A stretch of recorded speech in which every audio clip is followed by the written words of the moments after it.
Welcome, my most noble counselors, to the small council. It pleases me greatly that we have such esteemed lords and ladies on this council and in audience. It is my regret that some of our noble lords have been seen at Shataya's this fair morn. I fear that Lord Varvas, and we will find ourselves wanting of Lord Varvas' wisdom. Nevertheless, we have fresh prospectus amongst us. Before we begin, allow me to introduce our new counselors. First among them, PVZ Anmore, first magister from Lice, is calling from a very far distance away. How are you? Would you like to introduce yourself? Yes, of course. Thank you. My name is PVC and more. I'm the Magister of Liz, and for life and today, I want to talk about hot tea. Right. We have among us, we have Lord Epe, who has come forward with petitions. Indeed, I've got all kinds of stuff to talk to you guys about, but I'm just here for this one and only occasion. We also have as a guest Lord Florent. Hello, I am here from exile in Old Town, so just here to chat with you guys. Several others. We have Lady Knives, Master of Laws, is here for the first time. How are you doing? Hello. And Everyone can do what they want to do. yeah, that's the laws. She's terrible at her job. And Sis is here as well. Grandmaster Sis. Yes, hello, and hope we'll have some fruitful discussions today. I almost missed Wiley Coyote. Would you like to introduce yourself since you're new? Yeah, well, thank you. I've been a fan of Preston Jacobs for a long time. I submitted a couple of chapters to the project, and I'm very happy to be here today. So thank you for setting this up. All right. So on to the agenda. There is a Mummers show going across the realm. Theaters across the realm enact this performance of the Dance of the Dragons. Is this hot D treason, or should the crown bless the telling of this story? To you, my dearest counselors, I beg your indulgence. Whom among us has opinion on this matter? Gimmick over, let's just start talking. As Master of Laws, I feel like I should. I mean, Viserys is okay with treason. Viserys is cool with treason. God, Paddy Constantine acted his heart out. He turned like a character that didn't have a whole lot of character into like God. Like last week, I was with I was at Lord Florent's place. We all like rewatched that scene in episode 8 where he just walks up the aisle to the crown to the what's it called, to the Iron Throne. Man, that's so awesome. That whole petition scene is great. Scene. Yeah. Right. Apparently that wasn't in the script. Apparently it came out during rehearsal, and they filmed it both ways and decided that they wanted to go with the scene where Viserys' crown fell off. Yeah. Awesome. PVZ Anmore, did you say you I know you said your time is limited. Did you want to start us off? Yes, of course. So, no, my first point would be the differences between the books and the show.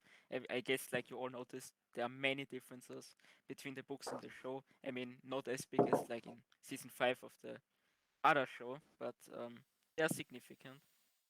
And I feel like some are better, some are worse. For example, like how do I feel like of the show in general? Like the difference did they make? Do I feel like in general they are better? Or do you guys think in general they are worse? No, like they made many changes. Like for example, the coronation with Aegon, with the Rhaenys situation. I would say 90% of the changes are for the better.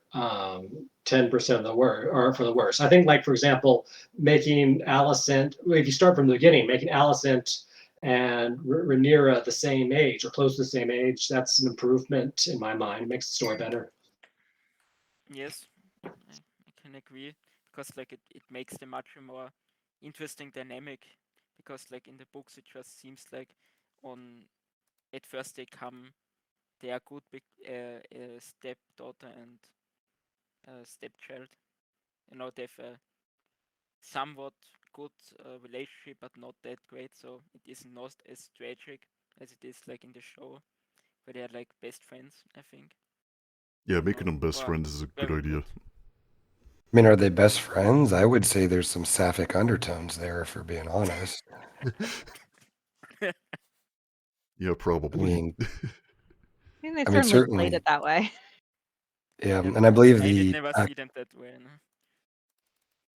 I think the actors both said that they played it so that there was definitely open to some, like I said, sapphic undertones. Nah.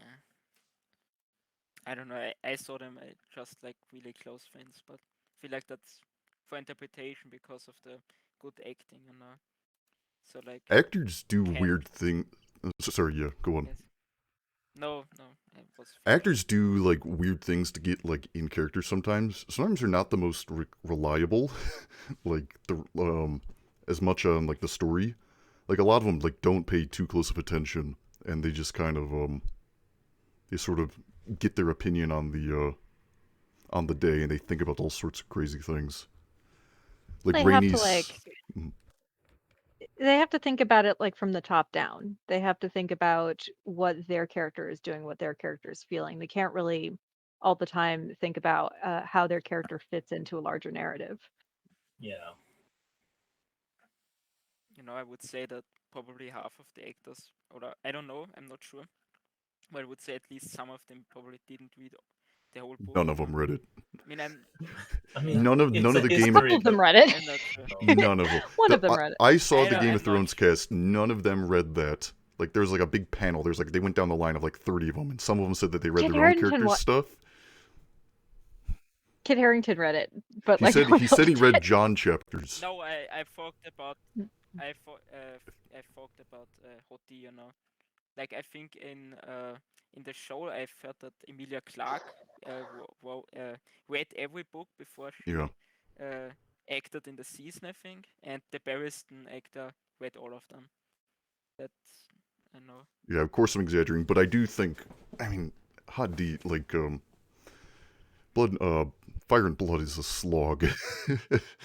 Yeah. You're like, I haven't gone. I mean, you can get I- through the Dance of the Dragons chapter in like a good hour if you had to. It's not that much source material. I'll do it. Is it on audiobook? Yeah. I'll put it on Do audiobook. it like two I'll times work through speed. it. Yeah, that's what I always do. Matt, Then you I had believe some I took my time. PVZ. Is there any other points you wanted to make before? Because I know you said your time is limited. Yeah, so because of these differences, like, what do you think, for example, from the killing of Beastbury? Because like that was like one thing I really disliked, because I feel like in the books he has like this, I wouldn't say it great arc, but he gets like tortured, and then at the end, like when Aegon is crowned, the third, he gets like released, but he can only tell like one thing, but he's still alive. Then I feel like in the show they just killed him off really randomly, you know. And there are also, I don't know, and, and The also show like has. one. Sorry, Yes. I didn't mean to interrupt. No, I was finished. I think It the show changes. Oh, go ahead. in the last few episodes have a problem of everybody is committing accidental murders. Yes, but Ladies also I feel like especially. the one time where the murder would be like really cool for the story. Like that is a point I wrote, like Laenor's death, or not death in the show. I feel like it would have been much better if they killed him off, because that actually would make like a strong decision by like Rhaenyra and Daemon, But Mm. because like this just comes across like, yeah, they needed it for the show, but they didn't want to do it because they didn't want to portray like the blacks as evil,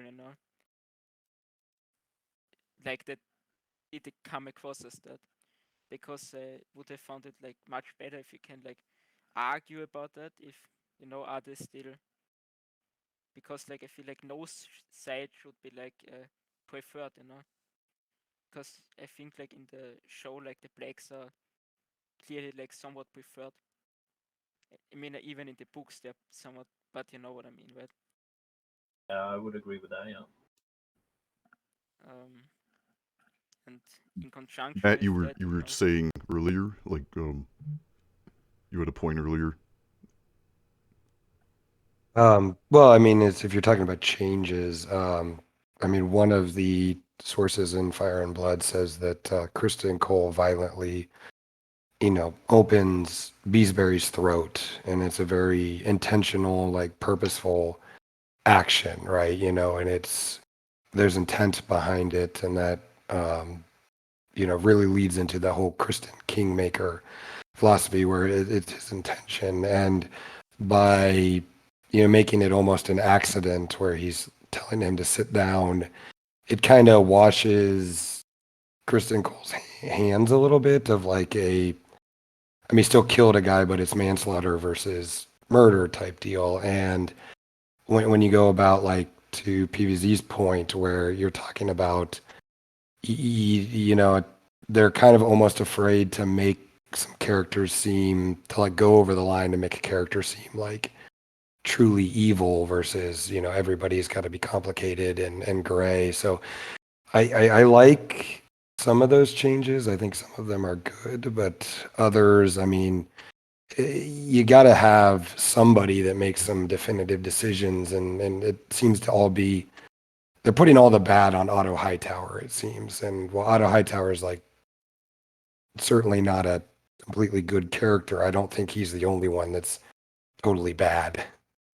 Yeah, I like him. Then you have other scenes such as when Larys kills off his father and brother. Like that instantly made me turn against Larys. Like I liked him before that. And you have Daemon killing Royce. I didn't really care much whether he did that or not, but It's I didn't bizarre. like how it was. It was weird that he didn't say anything. Like I didn't like that. It was weird that they didn't have it like that was his intention. That was Yeah, why this- he went there. Why else is he here? Like, what did they tell the the actor? scene as a whole was really weird. Like it seemed like he wanted to become like a Jedi Master or something, and Yeah, I mean, that he just pulled the horse or something. That was really strange. well, the strangest thing was, I guess, that Rhea reacted as if she thought he was gonna kill her, and then he Yeah. walks away, and then she taunts her, and then he does it, and it's like, what? That is just a mess. I mean, The you thing could that argue is- with self-defense. She was going for her bow. I mean, but that I think still the- doesn't answer Knives' question as to why he was there in the first place. Well, he He was just wanted to told to go talk there. about his He didn't frustration talk. with her He continued didn't talk at existence. all. He just wanted to glare at her for a while. And is doing crimes cloak. And such a unrealistic response for someone who's severely injured. As he's walking away, you would think she would say, "Get help." Instead, she's saying, "You're a coward for not killing me." Yeah, also Yeah. like she didn't look like she was in pain or something. Oh, like, she held it yeah, back a bones lot. broken and all, and like then she just casually insults him, Didn't she like say he was like impotent or something? Yeah, Well, he could she never said, finish. "I know you couldn't finish." Yeah, that yeah. point in the show also was, that was also like one of my points, like as whole with like episode 4, because like for me like this episode was like the worst, and that I mean like with the changes, because I feel like this episode was like the worst with the changes, because they like just meshed like all of the things in the book together. Know what I mean? Yeah. So I really liked episode 4. yeah, okay, why? Well, but what were your problems with the changes? Like for me this episode was horrible, it was like really badly written. Like from the start, for example, like Alicent and Rhaenyra are friends again. Why? That didn't really make Well, any sense from any of the episodes before. That I was I have just to disagree with you on that point. That that was was the just they really weren't friends stupid. again. They were just Yeah, that was but the reconciliation. Sorry, I'm interrupting you. Go on. yeah, no, you can say. No, go on. I was talking over. I'm Okay, sorry. so I just yeah, like I found that this was really stupid because if we needed to see like a reconciliation before, because like they were like joking around and stuff like friends do and all of that. So I really didn't understand why they put that. I feel like if they wanted to have that, they should have made like a 3.5 episode where they like explain all of that things, because the way they made it, it just looked like, yeah, they are now friends again, and nobody really understood why. But that was just one of the writing problems. I feel like one of the biggest problems for me is like with the Daemon story, and Mm-hmm. Rhaenyra, of course, and this. Because in like the books there are like three different stories. They're like the one from Mushroom, where it says like Daemon just took her to some brothel, and like I think like Mushroom had sex with her, and but not really, and he just learned her some stuff. Then like one other tells that she had like with sex with Daemon, and I feel like the third just told that she just was there to look or Hey, something. PVZ, Yes. What's your point? Okay, sorry, I you're didn't you're want right. to You're go rambling. so What's sorry, No, it's like I good. said, English is not my first language. So I'm really sorry in advance.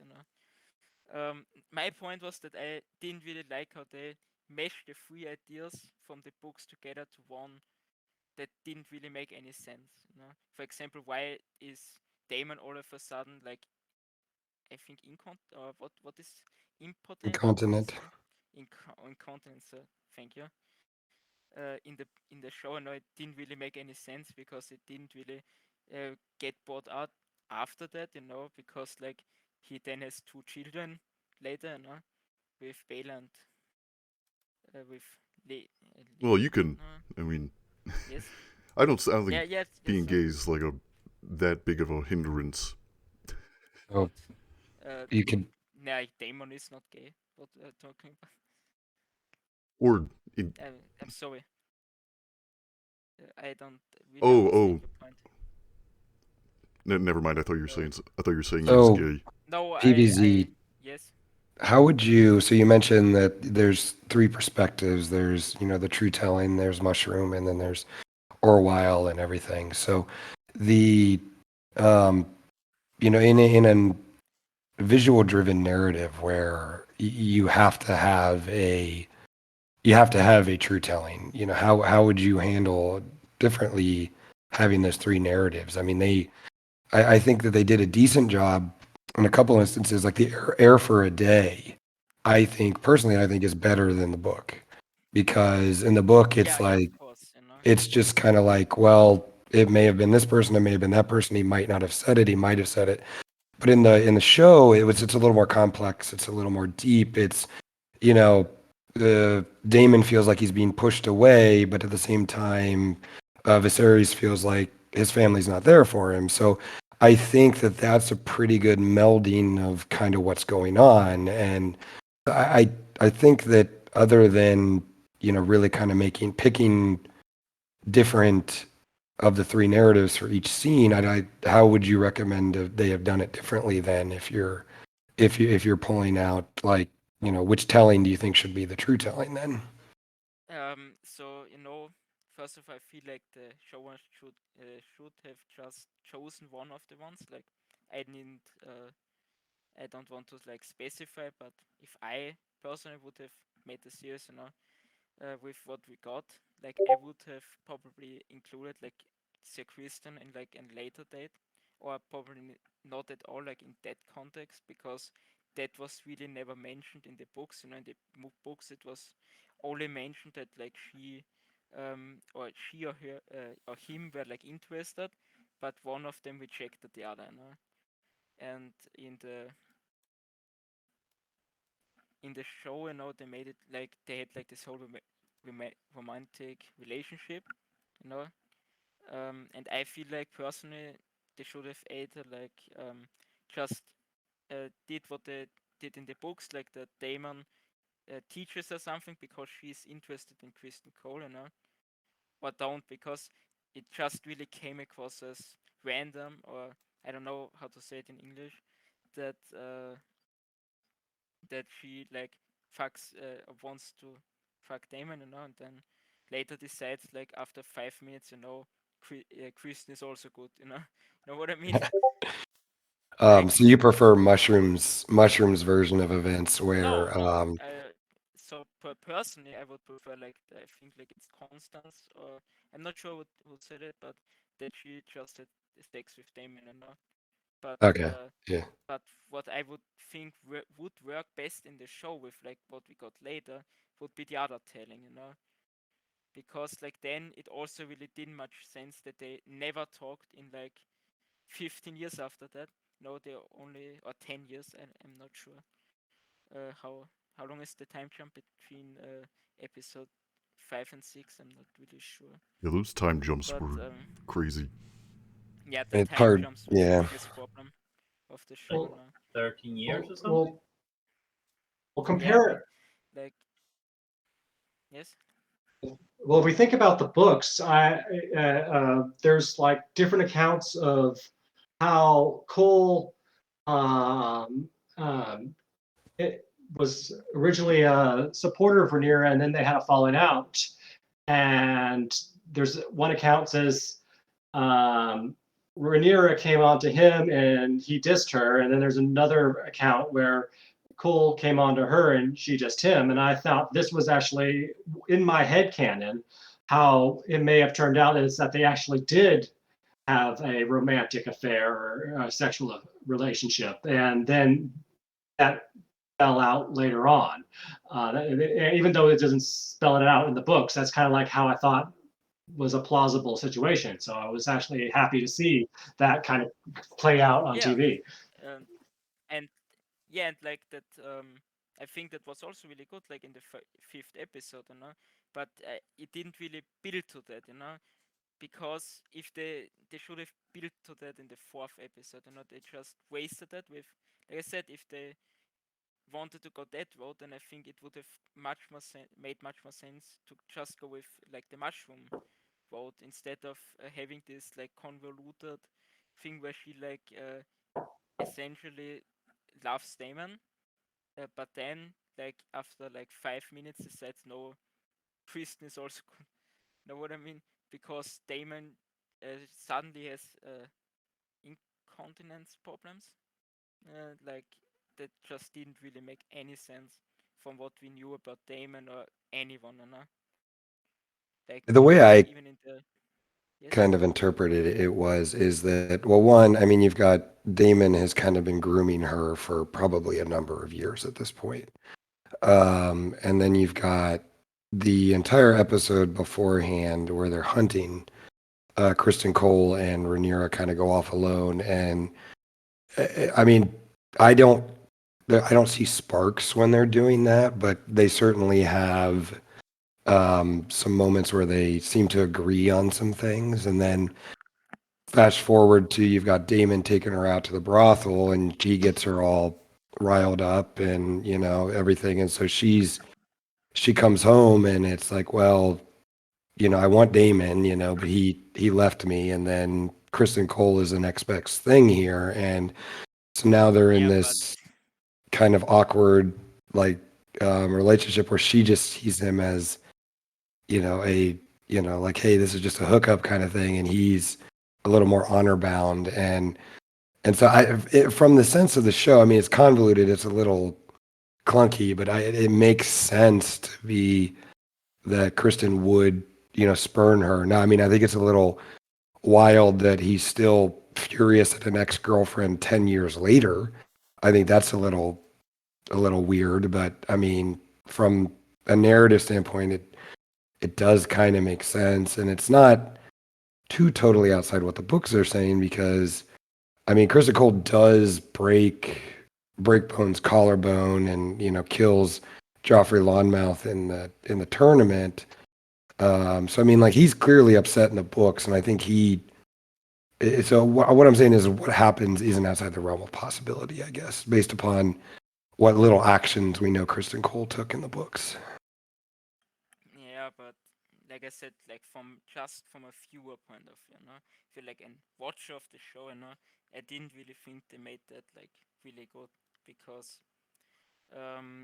they should have focused then more on like Kristen. That's what I said, because like I said with Daemon, it didn't really make sense for him to do that, should just go, you know what I mean, have these problems, then fuck off, and then just sleep, like go drunk to sleep. You know what I mean?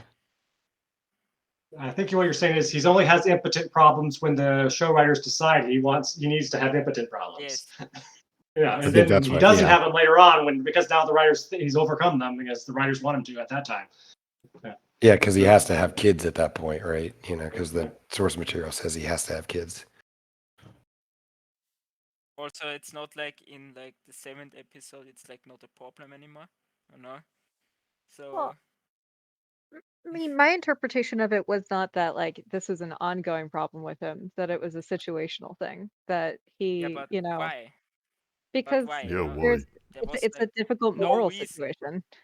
No, but it's a difficult moral situation. He's like, got where was the Rhaenyra right moral where he thing? wants her, right? He can do what he wants with her, and she's actually eager. And so now he's in this moment where he has to like decide, well, like, am I actually going to go through with this? Because on the one hand, he wants to screw over his brother, but on the other hand, like, this is his niece who he has a relationship with, and is he really willing to like just completely throw her under the bus? And so, like, for me, it made sense. The problem He could is have with anxiety at that moment. like what you said, if that was the case, then he wouldn't go like to Viserys. Well, to he was brought Viserys before. and I think he still, you And- know, he gets really drunk, and then they bring him before Viserys, and he's sort of like, yeah, I did the, you know, he already did the thing. It doesn't really matter that yeah, or it does, but it's the fact that he didn't go all the way with it is a little beside the point for Viserys. You know, he's already Daemon in big was shit. Daemon was having impotency problems before Rhaenyra too, because Yep. if I recall, it's like episode 1 or 2, Massaria the White Worm, he was unable to finish with her. I mean, if you really want to get technical about it, I mean, it looks like he was able to perform the act. It was more so the finishing that was a problem for him, because she asks him if she says something along the lines of like, "Do I need to bring in a young blonde girl or something like Yeah. that, a young blonde maiden?" So I think it's, I mean, you know, I mean, it's not uncommon for men to have, you know, issues think with that. the point was his empathy, but yeah, it's kind of it's interesting that they went in that direction multiple times, and then you know with Royce with his bronze bitch, she screams, "I know you couldn't finish," which Yeah. seemed like a sore spot for him. Oh, like you know, it did make sense to me in the scene, but yeah, it's kind of strange that they put that there as a characterizing detail. It is Damon's like one of his main plot points for like the first half of the season, and then it just kind of goes nowhere. Chaos has been making some excellent points in chat. Kate, Daemon the floppy dragon. And then, love and lust isn't supposed to make sense. It's simple. Daemon got Rhaenyra horny, ditched her. Ray wanted to have sex, chose Kristen Cole. I agree with that. From a viewer point of view, I feel like that, at least to me, and like talk to some people who didn't read the books, and they all said, this episode was the worst. They didn't understand at any time what was going on, and Yeah, I don't think kind of casuals agree with understand anything. Wait, I'm but like trying to get my brother to watch the first episode because it seems like there's so much lore there that somebody who hasn't read the books would have a really hard time with it. Yeah, I mean, like, there's sort of a simplicity of, like, when you see Arya shooting her bow, like, in the first episode of Game of Thrones, Arya, she's shooting her bow, and then Bran is there, and then there's the scene of the family around. Everyone can relate to that pretty easily, because, like, they all know someone in your own lives that's like Arya, and Hot D doesn't have that same, relatability. if that I makes sense. disagree in regard I to don't- episode I 8. Yes. Episode 8 is, I Episode think 8 is, most yeah. people can recognize, like, and relate to having an older relative in hospice and the feelings and complicated dynamics around that. I think that's which is also part of why I think that's potentially the best episode or scenes. I think Yeah. a lot of people can relate to. I think a lot of people can relate to remarriages and having a new family with a, new marriage partner when there was a previous marriage, and a family with that. There, Yeah. A lot of people have step parents or they have step children or a parent from a previous marriage. Ex best friend mom. Yeah, well, not that specifically, but, they have difficult relationships. A lot of kids have difficult relationships with step parents, and then like half siblings. Yeah, I agree. That episode 8 series was just fantastic. I guess it brings to, like, the other, I was wrong about this, or I thought in the very beginning, before the show started, I thought it was a mistake to make the Valyrians black. After that scene, and, like, just the ability to distinguish who is who just by their looks, it made it so much easier to understand. I think that was a brilliant decision. Yeah, I think they made that because, like you said, because of the casuals, who didn't read the books. But for me personally, like, I didn't really like that. So like, it was like one of the, like, I feel like one of the biggest gripes with the show in the beginning was that for me, because I didn't really like that they just kind of forgot about the source material, if you might say. Not the because like it seems like impossible to do that, Like, I know now it's like from later, it's nice for like the people who didn't read the books, but I feel like they could have done that just with the hair color also, because like in the show it also works with with God, it also works with the hair color, I don't know if you agree. If you make Rhaenys, if you give her Baratheon hair, I think it works a little bit better because everyone, at least in the books, think that Rhaenyra's kids are actually Laenor's, but I think that there's a lot more evidence of that because, I mean, Laenor is part Baratheon, so like black hair is a very strong dominant genetic trait. But Yeah. Yeah, and I also think. it would Oh, go ahead. We've yet Go to ahead. see a single Targaryen with dark hair, so You have to see a single Targaryen with purple eyes. Yeah, that bothers me so much. I just wish they would just go and do that in After Effects. like, You might I get did After that, like, Effects for just one to do scene, that. I did that. I like in like one scene I did that, like for the Daenerys in like the first scene that she's in, I did that. I mean, I could send that in later. I don't know.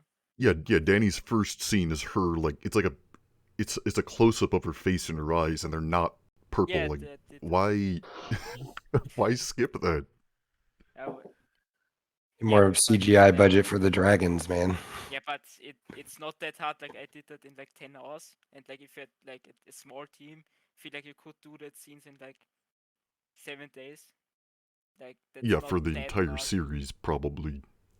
Yeah, Yes. I mean, realistically speaking, like really, really pale people with really, really pale hair, purple eyes is not something we have in our world. It might be a little unsettling to look at for a viewer, perhaps, maybe, but I've I don't seen know. Gladius has done like videos where he's like corrected it in little scenes. It looks fine.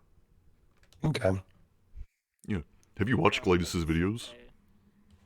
They kind of I glow haven't. in the Glidus videos. Yeah, he's great. He's great. As long as they don't do him like the Dune movies or series where they had like radiant fucking purple eyes. Yeah, no. They Oh gotta, yeah, that was an interesting choice.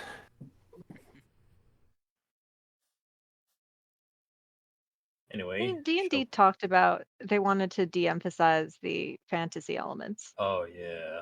And They- that might be Oh. like in the original pilot that we'll never get to see, to my eternal consternation. Apparently they had much more like silvery wigs, and like everything was a lot more out there.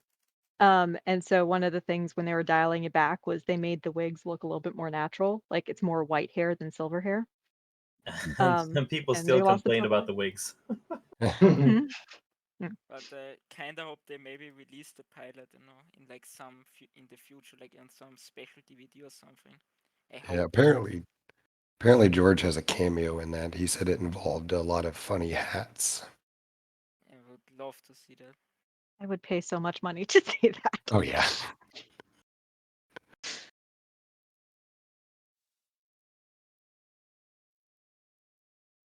Any other changes from book to show that people thought were better? Better. what were you saying earlier about the Martell connection? Before we started. Oh, yeah. I mean, thematically, there's some parallels that can be drawn between Ariane Martell and Kristen Cole. When she does her Queenmaker chapter, she's supposed to be like the opposite of Kristen Cole, where Kristen Cole was a patriarchal person that was overpassing Rhaenyra to crown Aegon. Ariane Martell wanted to go more matriarchal and pass over Tommen to go crown Yeah. Marcella. So I mean, you can draw some thematic parallels there. And she mentions I mean, Kristen Cole as well. Yes. She calls him like a misogynist or something of that nature. Yeah, because I mean, that is kind of at the core of like Kristen Cole's character is he's a misogynist who is very patriarchal. Like I mean, I think even when him and Rhaenyra were having their fling, so to speak, I think in his mind he didn't see her as a valid claimant to the throne, or even like someone who should be ruling. Like with his proposition, he says, even though Rhaenyra, through her station, could provide for him, could provide for herself, she's the heir, she's able to, make her own way in the world, so to speak. He's still kind of unable to accept that. And he says, no, like I'm the male, I'm the patriarchal figure, is a very misogynist air to it, where he's like, I'm going to be the one that's going to be, providing for you, run away with me. And then like he wasn't able to handle the opposite being true and says, oh, I'm not going to be your whore kind of thing. And so Kristen Cole is very kind of traditional chivalry patriarchal, and that's kind of what he represents thematically in the story. And I think that they did an okay job of showing that. I mean, I thought that they did that he was too much, like he was too sympathetic in the first 5 episodes. Yeah, his That turn you to. get to know him a little too much. And then I got like in episode 6 when he's suddenly like really salty and really just kind of he's obsessed with his ex from 15 years ago.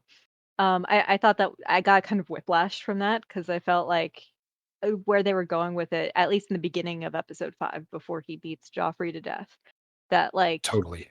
yeah, he has some like sexist ideas, but he's not like that bad.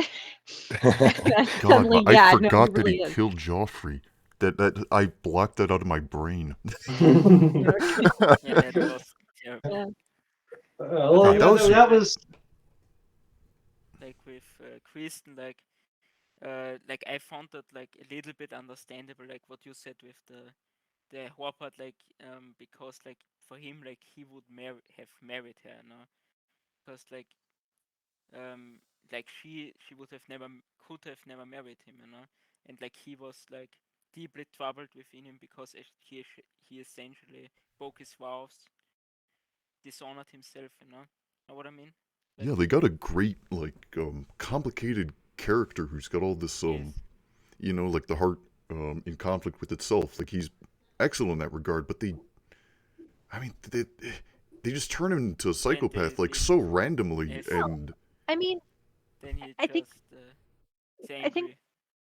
all the what they were going for, I think, at least my interpretation from episode 6, my interpretation of him from episode 5 was that when he asks her to run away with him, it's that it's more of a controlling thing than like a romantic thing. Agreed. It's not like he's Yeah. saying, I love you so much, I can't imagine, my life without you. It's more like I can't believe I did this thing, but at least, if we do it honorably, then I have saved my own respectability. And she's going, well, no, we slept with each other one time. Like I can't Yeah, just like yeah. leave everything But- to go be with you. But I felt the actor's performance was so moving to me, and everything, like the way that was written was like I don't know that I really got that when I watched episode 5 the first time. I mean, I guess everybody probably knows that guy, where they're the person that the second that they're rejected, right? It's they're going Yeah. around spreading rumors about their ex, right? It's a saving face kind of thing. It's a toxic personality trait, so to speak, right? It's like, dude, she just wanted to hook up, accept that, and move on. Like, I mean, You're that's allowed to really be what. hurt, but there's Yeah, like a exactly. ceiling to how much you can what you can actually do Exactly. about it.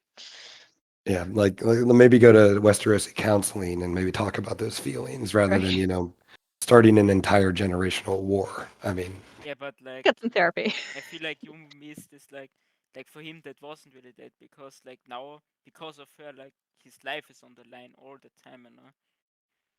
Imagine if Well, someone found out, he's dead.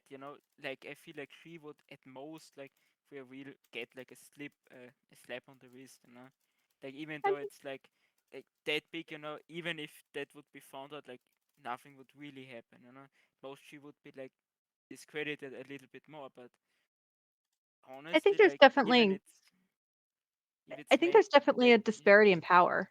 I keep trying to I'm sorry, I keep thinking that you paused. I don't mean to keep interrupting you. I mean, yeah, I he think he uh couldn't say no, really, could he? no, he could. The thing is that yes, like if he had yeah, said but no then and he had gone to his Lord Commander and been like, this Yeah. happened, then he would get in a lot less trouble than the fact that he said yes. And you're right that there is this huge power disparity, that his life is a lot more on the line than hers. She can face a lot of repercussions. She's not actually in the same position that a man would be in her position. There's a lot of bad things that can happen to her for having done this, but like she's not in danger of being gelded. But at the same time, like the way that they filmed the scene, he was clearly choosing to do this. She didn't force him to do this. He takes off his armor very, very slowly. He clearly has a moment where he puts his white I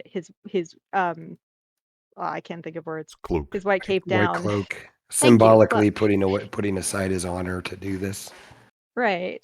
Oh, the Um pain. And then, like, I can understand he wakes up in the morning and he has regrets, but it's not you can say, I mean, when I watched it, I thought that she was being really inconsiderate of his position here, but that doesn't make it her fault. He Oh, he was an totally, equal participant in this. totally. like sorry, Agreed. I don't want to interrupt you guys, but I have to go like now for like half an hour. So should I go like from the stage, or can I Yep, just leave just, it because we'll be back in Yeah, half just an click the disconnect Yes. quietly button. Thanks for coming on. We'll see you later if you choose to come back Yes. in. Yeah. Bye. Bye. Yeah. So if we're talking about things that we liked, changes that we liked, I also liked Aemon's motive. The fact that Vhagar was the one that actually killed Yeah. Lucius, rather than Aemond. Yeah. Aemon. So that because reading the books, it never entered my mind that Aemond might not have intentionally killed Lucius.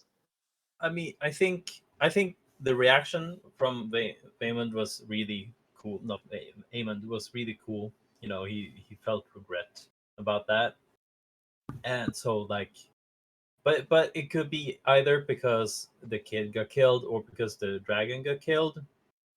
Partly also because he got lost control, but I don't think he would react like that for just losing control. So I do like that he gets a sympathetic, like you get sympathy for him because of that. I don't think he'll admit to not intending to kill him though, much as Yeah. who else Right, and still it's fault. It's yeah, if he didn't want to kill him, he would still wanted to torment him, chase him.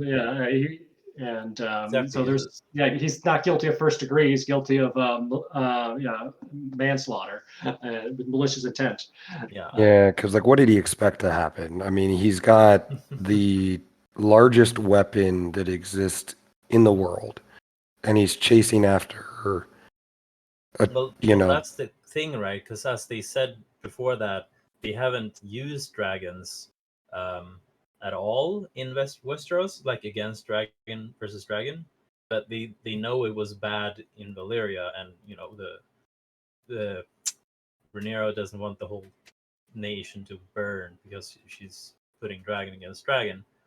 So obviously, Aemond doesn't know what's gonna happen when he fights another dragon either, because he hasn't seen it, he hasn't done it before. I mean, Maegor, sorry, and Aegon 1.5 went to war, or went to battle on Dragonback, and I mean, didn't end so well for Aegon 1.5, Dreamfire Rhaenyra's husband.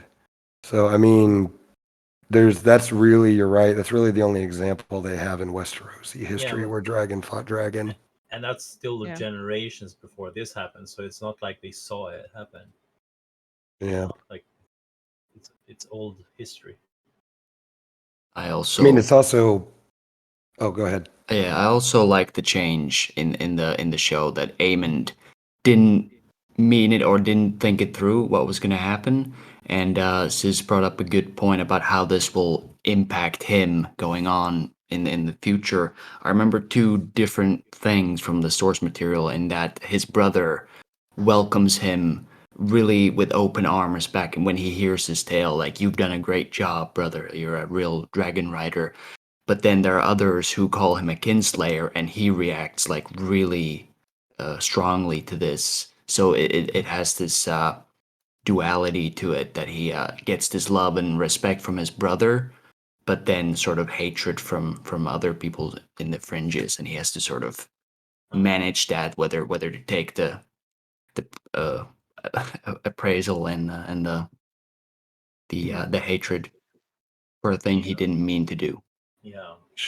Show Aemond. You mentioned the praise from his brother. I mean, show Aemond's motivations. When you got the scene where Kristen and Aemond are, trying to find Aegon in a race against time versus the Eric and Arik. I mean, do you get the impression that Show Aemond really values his brother? I mean, he almost inferred to Kristen Cole that he's like, hey, if Aegon doesn't want it, let me do it. I mean, I get the impression. And then he seemed kind of bitter that Aegon took him to the brothel when he was younger, and just throughout kind of the show, the antagonism between Aegon the Elder and Aemond, like in the show wise, do you think that really praise from Aegon really means all that much to Aemond? You bring up a really good point, and that is one way of looking at it. But another one, which I think will make it mean something to him, even though praise from Aegon in general wouldn't. But in this instant, because he's done such a horrible thing, he's killed his nephew, and he's probably feeling quite conflicted about it. Like, oh my God, I've made a huge mistake. I've just taken this conflict to a whole new level.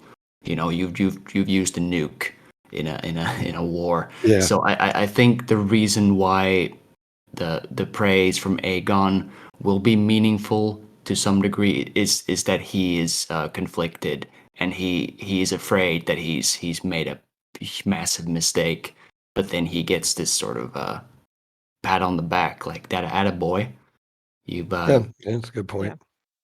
I'm sure Blood and Cheese next episode probably will help Yeah. solidify that he made the right decision too. True. Episode 1, there's gonna be blood and cheese at the end. It's gotta be. I hope so. You think they'll stretch Is it it going to out? be Larys' cheese?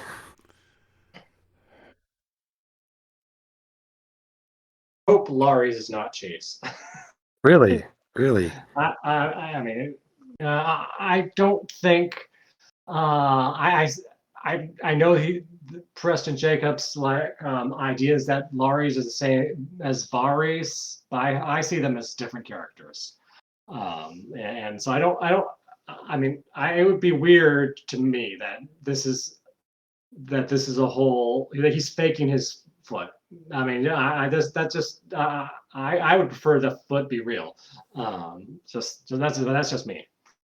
Why did they cut it off at the end? I mean, there'd be no reason to cut it off if I think the explanation he gave was when at least the first time I read the book before listening to Preston Jacobs' explanation was that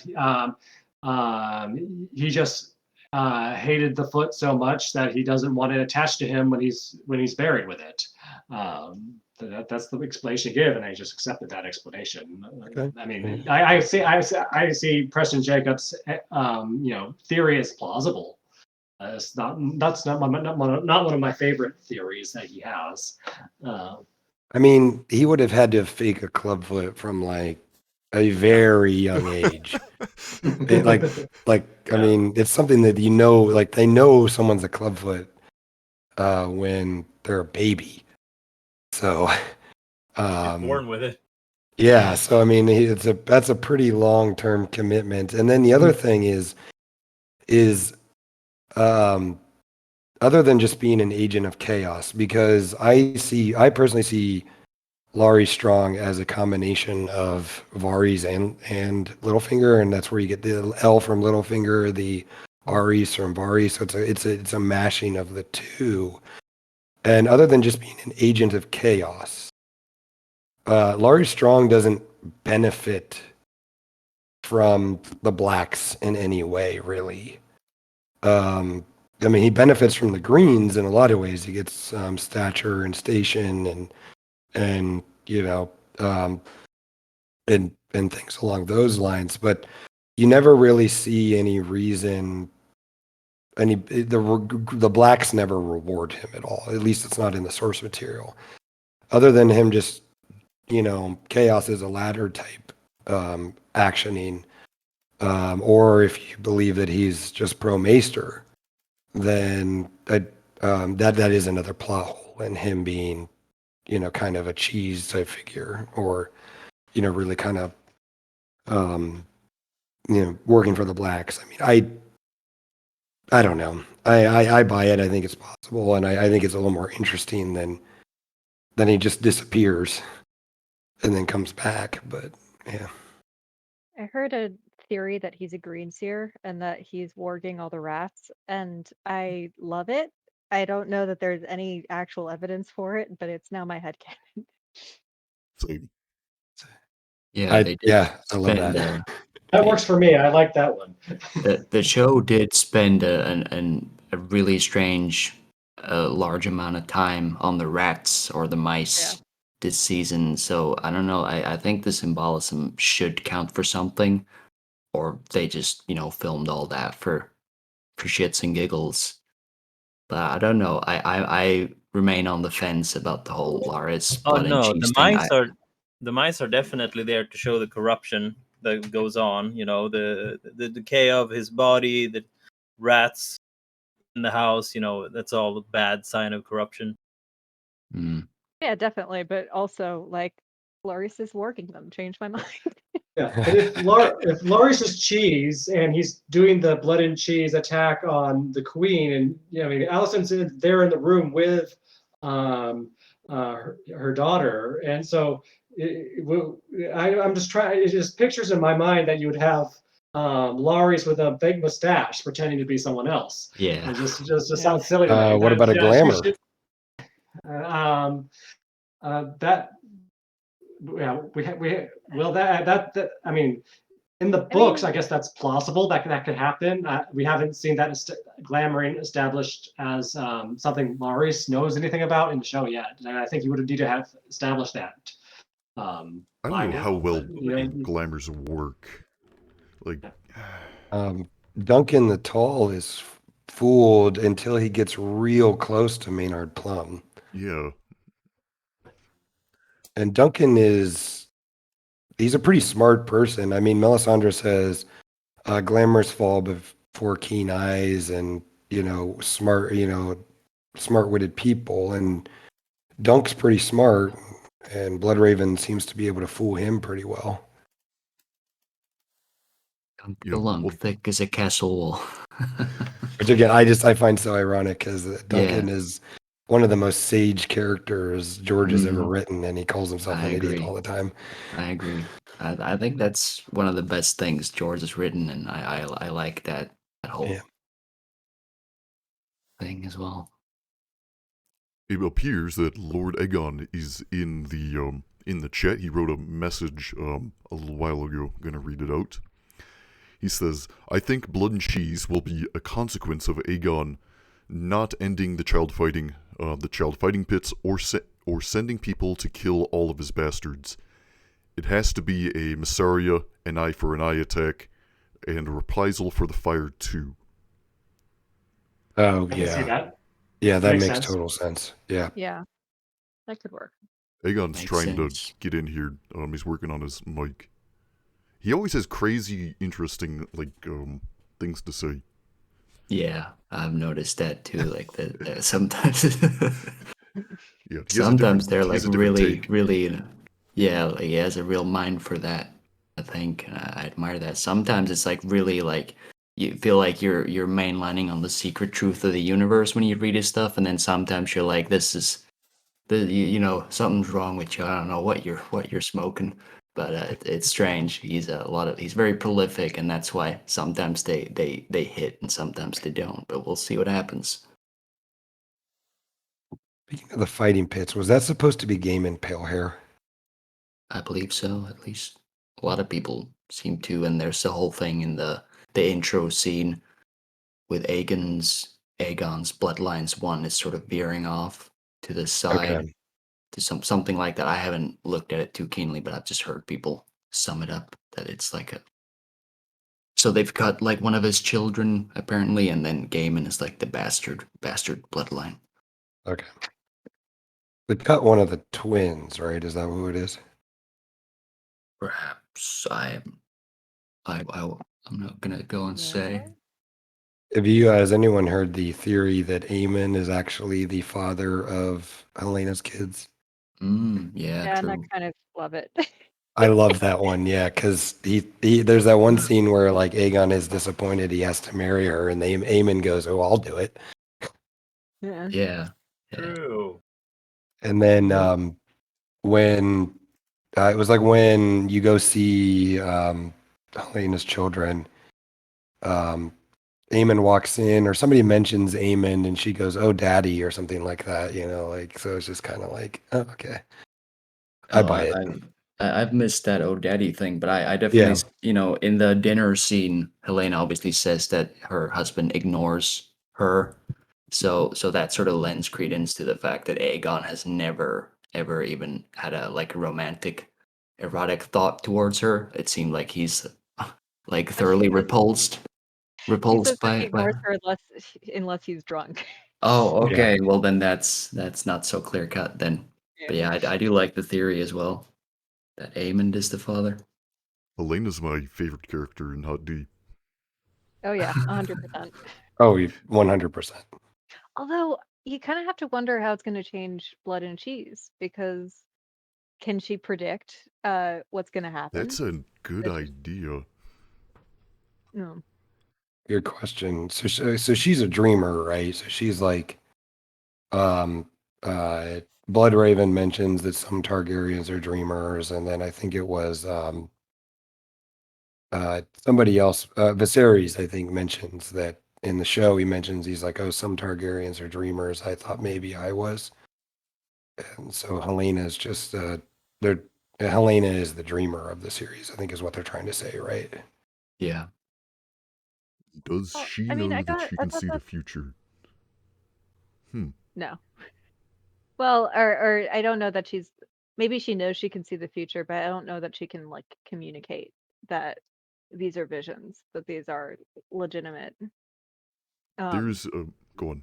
It's Well, interesting thought. is she time traveling Bran? No.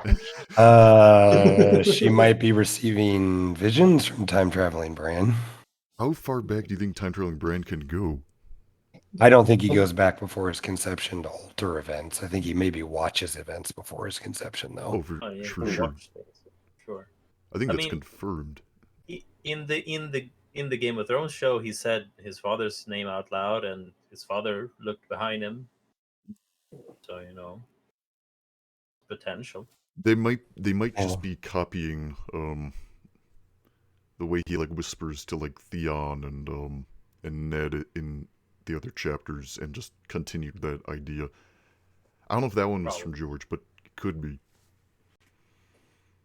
It'd be a can also of have- worms if he's time traveling. Could he go back to the Dawn Age? Like where's it end? I mean, why wouldn't you if you could, I guess? I I mean, guess is it time depends how traveling old the Bran? Weirwood roots are. Sorry, go ahead.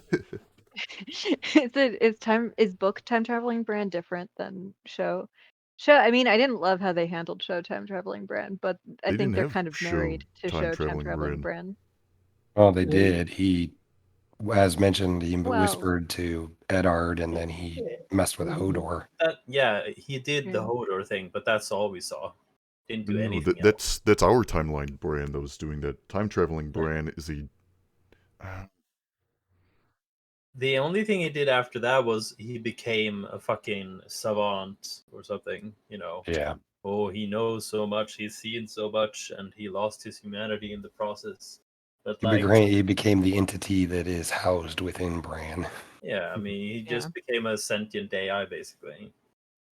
well, time traveling Bran and Bran are not the same characters, right? In the book series, time traveling Bran is one place. He's somewhere like floating in the Weirwood net or whatever, and then there's the real Bran, and then the theory is that time traveling Bran's going to take Bran's body at some point. Isn't that how you guys conceptualized it? Yeah, but I mean, the show's not going to introduce that. No, well, I don't know. We were talking about the books, Okay. but yeah, like in that case, like in the way I described it as them being two separate entities that eventually merge. We don't really see any. Well, I guess when Bran goes catatonic or whatever, he becomes time traveling Bran. Maybe I don't know. They weren't thinking about it. I don't think they were thinking about it.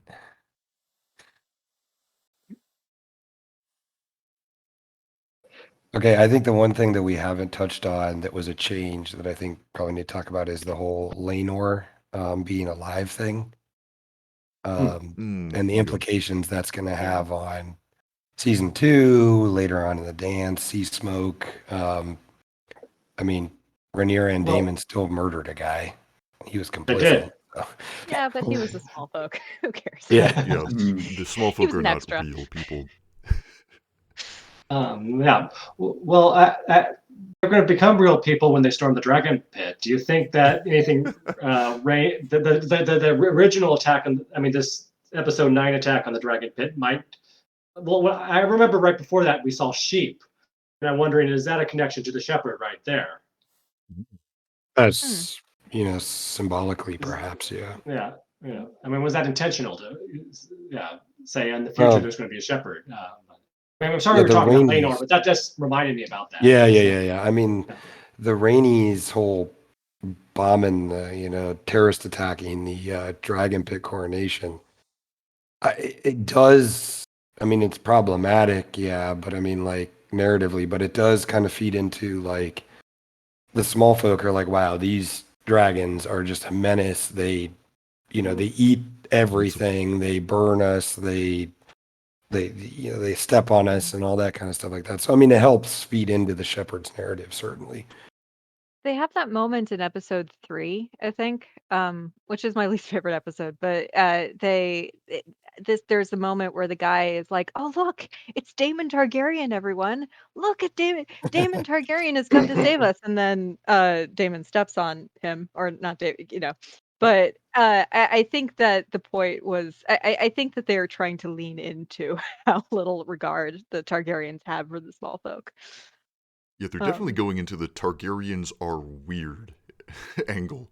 Like they have these weird sexual like fetishes for themselves and others and family and whatnot. Like, and that Daemon is just a messed up guy. I don't know. I mean, Daemon's definitely a Valyrian supremacist, that's for sure. Yeah. So. Yeah, no, Laenor, I mean, implications on next season for him being alive and Seasmoke, and how do you think they're going to handle that? Best way I think they should handle it is just never bring Laenor back. We never hear from him again. And then when young Adam of Hull claims Seasmoke, we can all debate whether or not Laenor is dead or not. That seems like the safe thing to do. I think bringing Laenor back would be terrible narratively for the show. Like, even I've heard people say maybe he's pretending to be Adam. That again would be just as bad. I mean, that'd be worse than Larys being Cheese, having a mustache wearing Laenor pretending to be someone else. It would just be ridiculous. I was going to suggest a beard with a bald head, but yeah. Oh, Rhaenyra eventually has to tell Rhaenys, right? Eventually, Rhaenyra has to be like, "No, I didn't kill your son. I set him free," and then Rhaenys could be like, "Well, who died? Don't worry about him." Yeah, I mean, I feel like part of her suicide mission, right? Which I really hope that the show does justice, because that's one of my favorite scenes in all of the dances when Rhaenys goes up against 2 dragons. Like, I feel like part of the reason why she makes that charge is she's like, I got nothing else to live for. All my kids are dead. Yeah.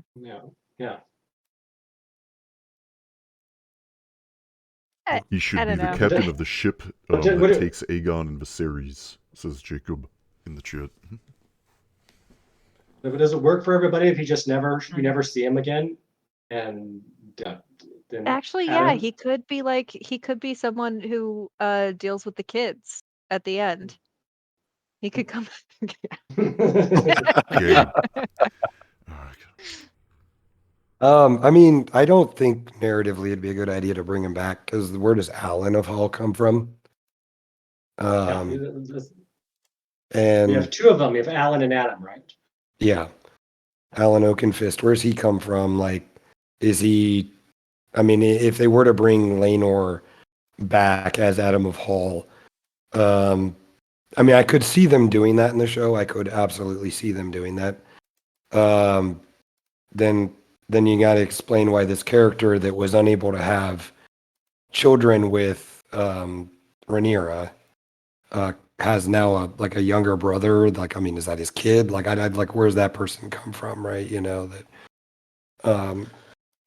So I don't know. I mean, my guess is that they'll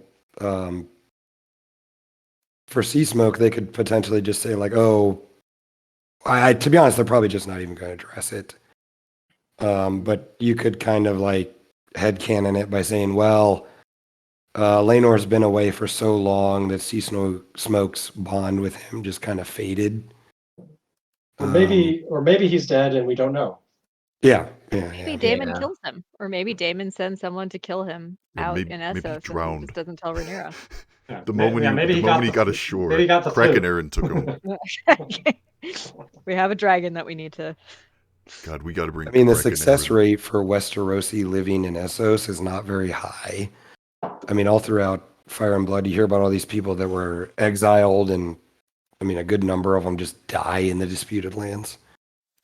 Laenor could be the one bringing Viserys back at the end. I was going to say they could have him be involved in the Rogare plot. the Rugoris.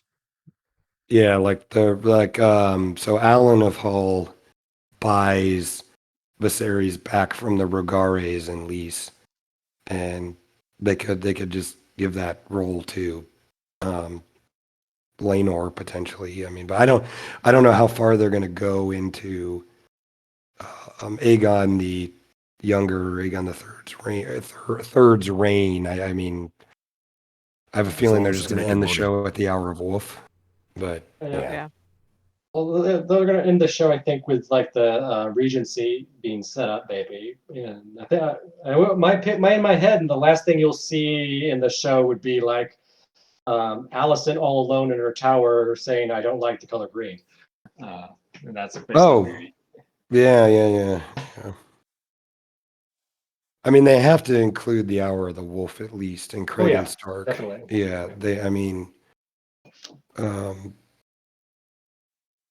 mean, I enjoy the Aegon chapters in Fire and Blood, but I think I'm also in the minority, and I actually enjoyed Fire and Blood. So I honestly don't really remember the later chapters. I know there are lots of gaps in my memory of Fire and Blood because I just didn't enjoy it that much. I think Yeah. the issue with Fire and Blood is nobody was going to tell George R. R. Martin no. That Yeah. Maybe you need to tighten some of this stuff up. Well, real history's real sloppy and kind of boring sometimes. Well, and then the other thing that kind of so he writes it like the Dance of the Dragons has got this very clear established. We've got 3 different plot point of views, right? And he makes a point to say, oh well, these people are secondhand accounts. A lot of them weren't even there. I mean, Mushroom, for example, I think lies about the majority of the stuff he talks about. But the rest of the book is very much just clear. Here's what happened. I mean, so it's only the Dance of the Dragons where it's like, here's these 3 conflicting point of views. And then the rest of it's just like, all right, here, we're going to tell you exactly what happens.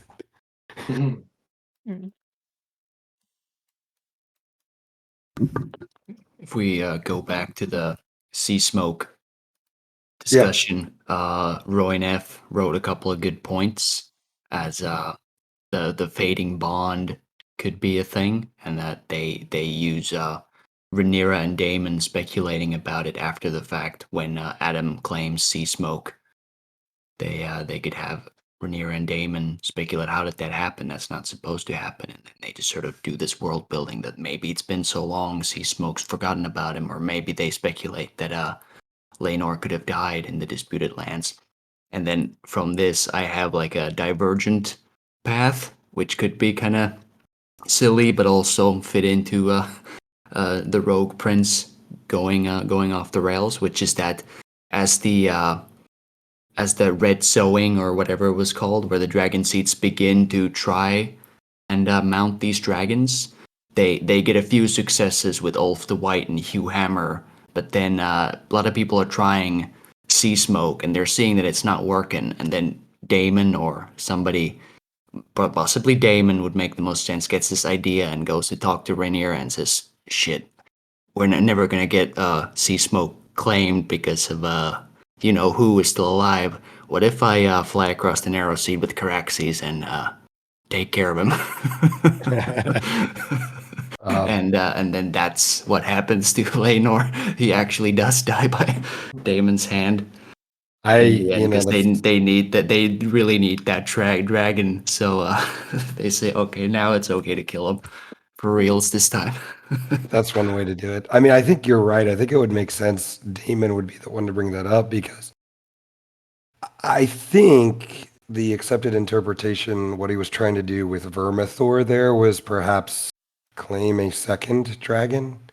Is that who that was? Like, I didn't get that. I think it's either Vermithor or Sheepstealer. I think the subtitle said it was Vermithor. Yeah. But I think Epe, I think you're right. I think that would tie back to that scene where Daemon's like, I've been studying dragons, one bond is it's 1-to-1, something along those lines, and having some sort of interesting tidbit about like oh, maybe the bond faded would be a thing you would give to Daemon, certainly Daemon, to talk about. Yeah. I thought my, uh, I mean, I didn't understand what that scene was, but I thought maybe he was trying to get uh Vermithor out for Rhaela. Or Rhaena? Rhaela, right? I mean, that's just as good of a guess as I had. I mean, Yeah. they didn't really One or explain it. the You know what the what? one with the stupider looking wig. That's what I would say. Yeah. Yeah, I felt that the Thank you. Rhaena. Vermithor scene was him sort of just preparing the dragon to accept human contact. I think he was just sort of experimenting with is anyone able to go near these? How would this thing work? So I think he's just sort of paving the way and laying the tracks for the Dragon Seeds claiming Nick and those. Mm. Nick and I were talking about that. More of an off the wall tinfoil theory about that would be is that you have a scene where Daemon goes in and he's singing to the dragon, and then it like shows an up close of Daemon's eyes and then the dragon's eyes, and there's fire in it, and seemed a bit mystical. Is that, you know, perhaps he was using some sort of Valyrian magic or dragon telepathic bond, or however you want to describe it, to influence Vagar and Arax's battle, and you know that perhaps that's why they didn't listen to their writers, because Daemon wanted something bad Oh, to happen so that the war would start. yeah, that's a jaw-dropping theory for me. I dig that. It's crazy, but you know, Virtually no evidence for it, Yeah, but I like mean, I don't yeah, even but know kinda how. though. Like Varamir Six Skins, like he'd have to be so powerful. He'd have to be on Varamir, like territory to like Yeah, link I with mean, that it many is dragons. crazy, but on the other hand, you know, Daemon was pushing for this all-out war, and Rhaenyra was pumping the brakes. Doesn't want it, so you know, it would be the Rogue Prince thing to do, just to kind of manipulate the events to get this murder to happen. Can I mean, we? you know, I'm not gonna stand behind that theory, but I do like it. I like I it. mean, I'm carefully standing on the fence. I'm all I've in, been man. kind of warming up to the thing with Aemond.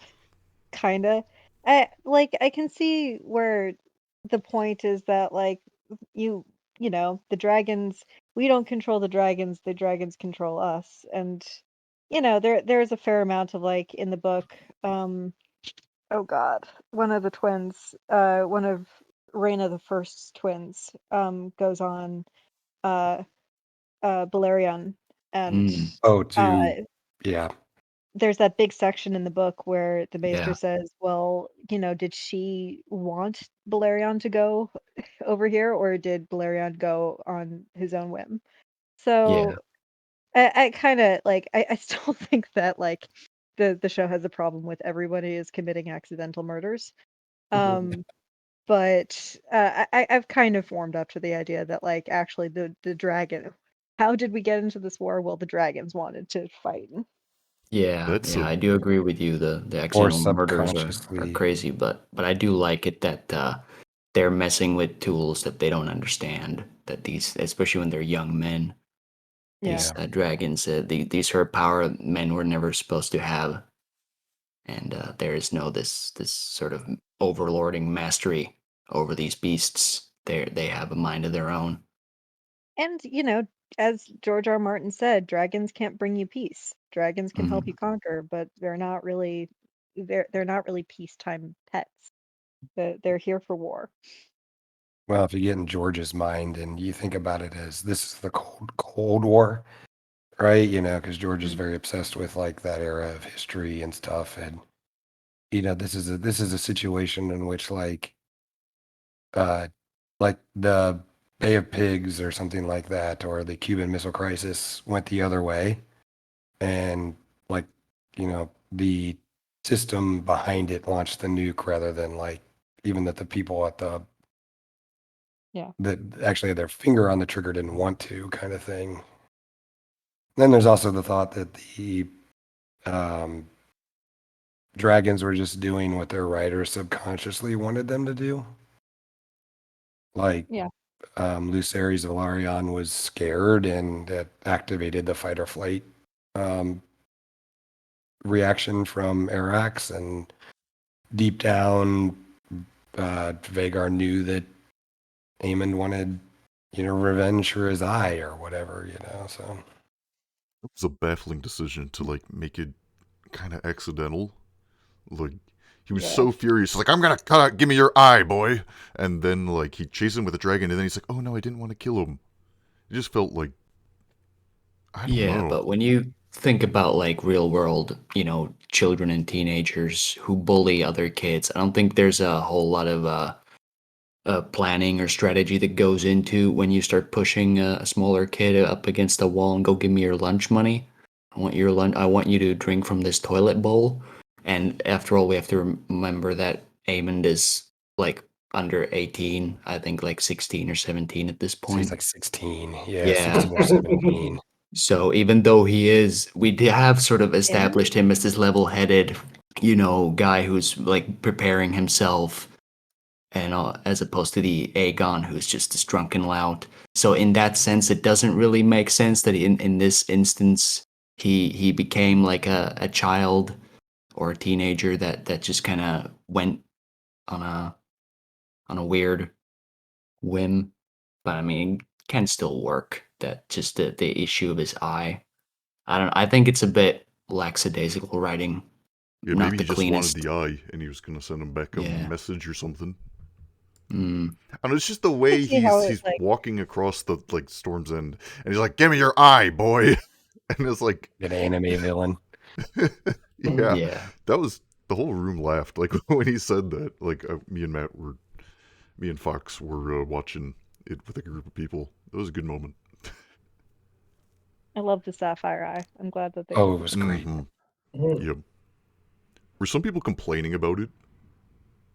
Some people were complaining that they hadn't revealed it yet and saying, are they not going to reveal it? Yeah, I remember I was one of those because I didn't remember that he kept it hidden at court and only revealed it at Storm's End. So when the first time in, I think it was episode 8, like I watched a preview for episode 8 when the time jump happens and you get the new actor frame, and I was like, wait, why is he covering up his amazing eye with an eye patch? This is stupid. And then people told me that he reveals it when he goes hard. hard in the paint. That's when he takes off the eye patch. But in court, he doesn't want to scare people. So I was like, oh, okay, that makes sense. But at first, I was afraid they were gonna cut the glass eye because they didn't have budget for it. I mean, I don't think he's all too terribly inconsistent. I mean, he makes the comment, he's like, oh, it was a fair trade, an eye for a dragon. And then he comes back and says, no, like, give me that eye. I want that eye. But like, I mean, this is like 10 years later, and you got to imagine he's like, ah, crap, maybe this wasn't a great exchange. Like, I've now lived for like 10 years without my eye, and I can't see depth perception very well. And I have a very large blind spot, and I'm a sword fighter. That's problematic. And then Yeah. you're like, well, and on top of that, like, all these other people got dragons and they didn't have to give up an eye for it. So I can see why he would be mad 10 years later. Yeah, that's true. And adding on to your point, there was also the dinner scene where, he's provoked with the whole pig thing and laughing in his face, and then that doesn't get resolved. Daemon steps in when it's about to kick off. So I think there might be, this bit of carryover. He's clearly kind of thin-skinned. Mm. That I think, like, to a certain extent, like the kid actor was pitch perfect casting. That he just feels so much like he's got an inferiority complex that he really wants to be able to participate with the rest of his siblings, but he also really wants them to stop picking on him. Yeah. And really like the trait of I lost an eye, but I gained a dragon is sort of like no one is ever going to be able to pick on me again. I'm Yeah. going to be able to go after all of my Oh, high school yeah. bullies, and I'm going to be able to tear I them can limbs and feed limbs. them to my dragon. Yeah, that's a great Yeah. perspective. God, Vhagar looked so good. Mm. So good. Vhagar looks like a huge like dinosaur who happens to He have does. I like, and it Um, was like one of the writers said that he's like Vhagar is an old grumpy old dragon that doesn't like to be bothered and has IBS, and they wanted to put a big fart sound in when Aemond was trying to claim Vhagar, and I was like, maybe it's good that I'm glad we they don't didn't have do that. another The fart scene where he clean. Oh my god. It got anime when he was like hanging on, and then like he was like ups. Oh god, he didn't buckle in. Why don't they have like they invented the buckle in Westeros? You can not fall off your flying dragon. You can strap yourself in. They have he was a buckles. And I were kid. talking about that. Like, I was like, well, maybe there's a strap missing. And Varvis was saying, well, maybe like more experienced dragon riders are better at hanging on. So, I don't know. I mean, Marvis Daenerys is doesn't full of even shit. saddle even. I mean, my thought is that like he's like 13, he's terrified. He climbs up the dragon. He doesn't, he's never climbed on a dragon before. He doesn't realize that this hook is supposed to go in his belt or something. Yeah. Um, but on the I other feel like that's hand, the first thing I'd look for. when Lucerys takes off from Storm's End, he doesn't do any kind of leg straps on Arax. He just jumps on, grabs the horns, and says, "Let's go." So, I mean, I do imagine they would have those leg straps. I don't remember. There's that scene in Pentos where, what's her name? Daemon Rhaenyra? and Laenor, yeah, they're flying around doing the show and dance for everyone with the two dragons. I don't know if they had like they were going up and down. That I imagine that instance you would see whether they had leg straps or whether they just knew how to position themselves in a certain angle. I But think Rhaenyra has them in episode 1, doesn't she? When she rides Cyrax? I think don't she know. does. I don't know. I mean, I know that they do have straps because when Aemond and Daemon have the climax of the war, um, they specifically mention that Daemon goes up on the bloodworm without his straps, so he can jump yeah, from. Um, so I mean, they certainly exist in the book. yeah, they do. That's true. That's a good point.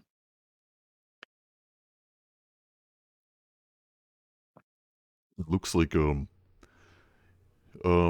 looks like PVZ Enmore is his hand raised. Could we let him in? Does a mod have to do that? Yeah. Well, I Yeah. don't think I can. Can I just click it? All good. Yeah. Okay. You Wait, just did I click just boot them? it. I did it. I didn't mean to. Oh no. Okay. Cool. Yes, thank you.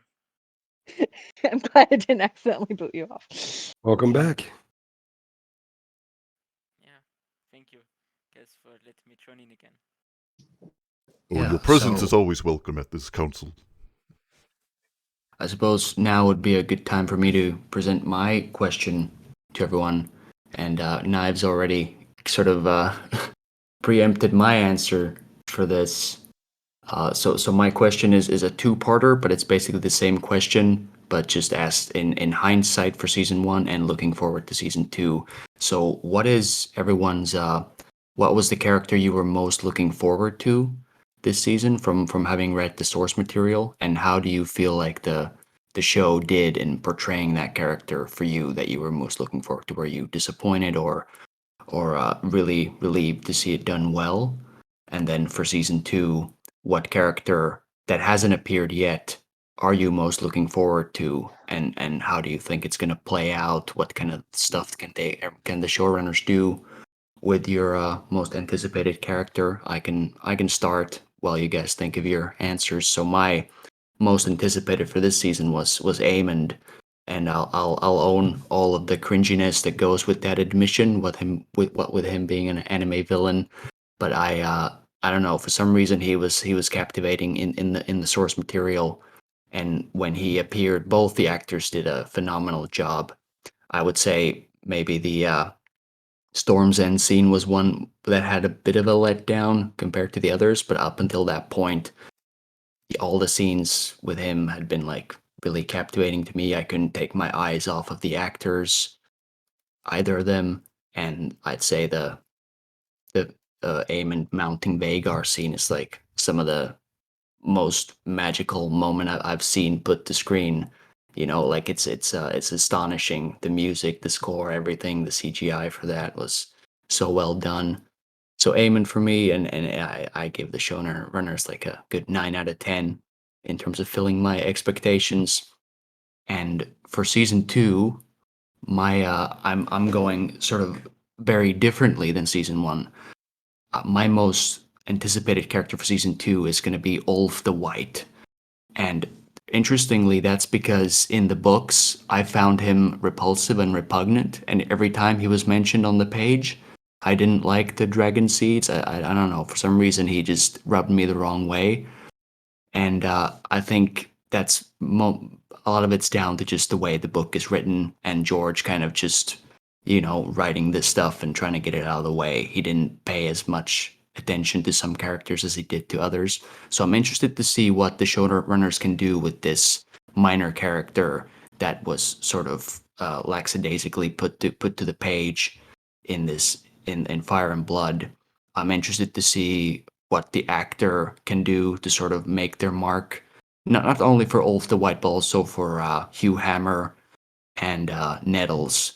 I'm interested to see if they give them some screen time before they claim their dragons, just so we can see how they change from being a commoner, like a lowborn person, to then having a dragon underneath them, how their personality shifts once they have this huge warhead under their legs, and they can do whatever they want with it.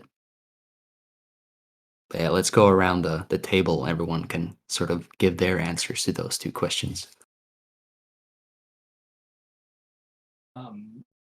I was worried that we would not see Ironrod Wild, and I'm very happy that he made it in there.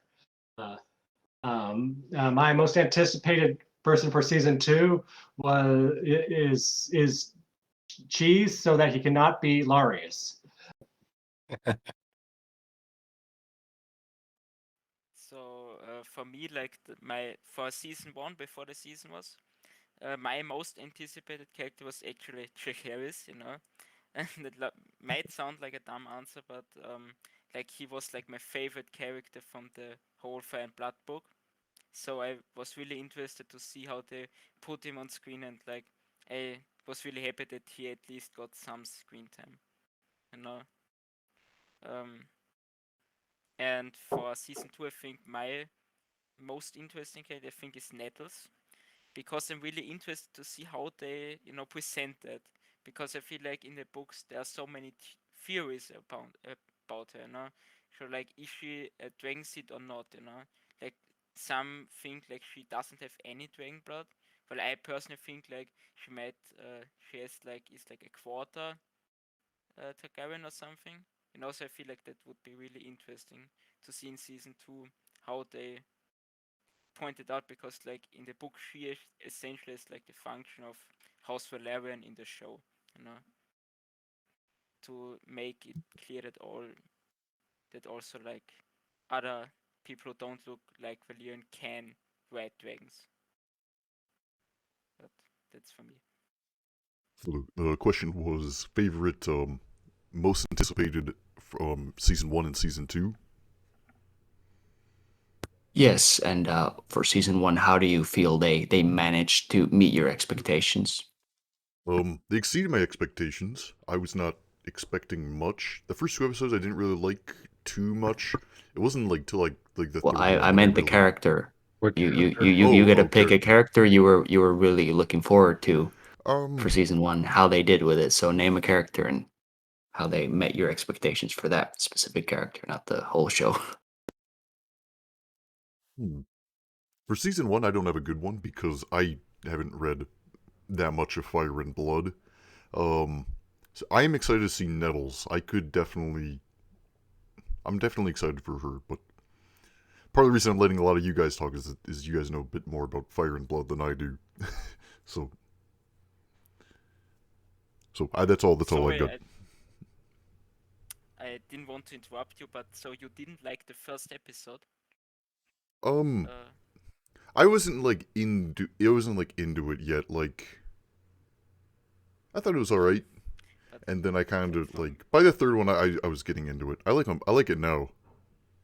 Because like I personally found like the first was like the best after like the 8, you know, like the second best. Because like for me, like the first was good, and then like each episode was weaker and weaker until like episode 5, and then it started going up again. But I don't want to interrupt the discussion. I think it was sort of a expectations thing for me. Like, felt so betrayed by like everything after season 5 of Game of Thrones that like they had to win me back a little bit. Yeah, definitely. Especially season 8. Everything season like season 4 had a few problems in it. Like, and then I don't know. I didn't like season 5. Okay, like for me personally, like I don't want to like go against the opinion, but like for me, like it didn't really start falling off until like season 7 for me. Like I personally saw like flaws were like in 5 and 6, but there were also flaws in 2, the second season, and also the third one, you know. So for me, example, I would say the 5th season is actually the best, and it might sound crazy, You're you know, crazy. but yeah, but at least for me, that season is the best, you know. And like, even though it totally sometimes disregards the books, like if I just go, like not on a Song on Earth and Fire level, you know, then I think it's not the best. But on a television point of view, I think it's the best, you know. I don't know if you know what I mean. Like I had the most fun, was the most interested in that season. That might sound stupid, so now I'm stop talking. An interesting take. I think after season 5 is when I think it went downhill, but yeah. I'll go, I guess, on the most anticipated. I think it was a toss-up for me between Daemon and Corlys Velaryon were my most anticipated.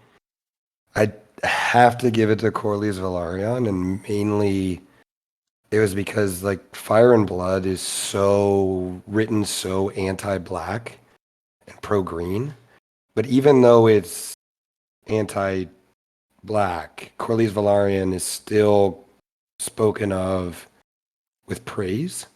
And I guess for me, it was just kind of like, who is this character that is so regarded by Gildain?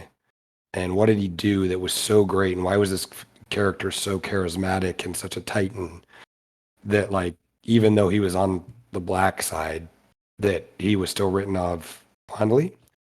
So I was just like, okay, who is this guy, like, that's traveled the whole world and has all these adventures and stories, and like, what's he like? And I think the show Corlys he's certainly an imposing figure, and he's definitely able to own the room when he's on screen. But I don't think that he doesn't have as much gravitas as I thought he would. Like he's like he's the richest, most well-respected person in the kingdom, and I don't get the opinion that like he's really he's just not quite there. Like the actor is fantastic, he's great, but he's not like He doesn't do a anything. living legend. He's not a living legend.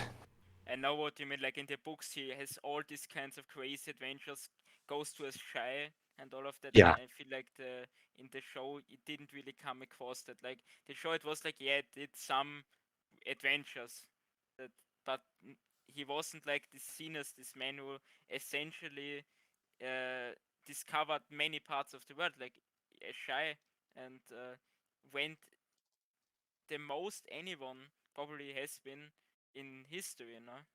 Yeah, I mean, he's the guy that went to the Thousand Islands and tried to find the Northwest Passage, right? You know, and Yeah.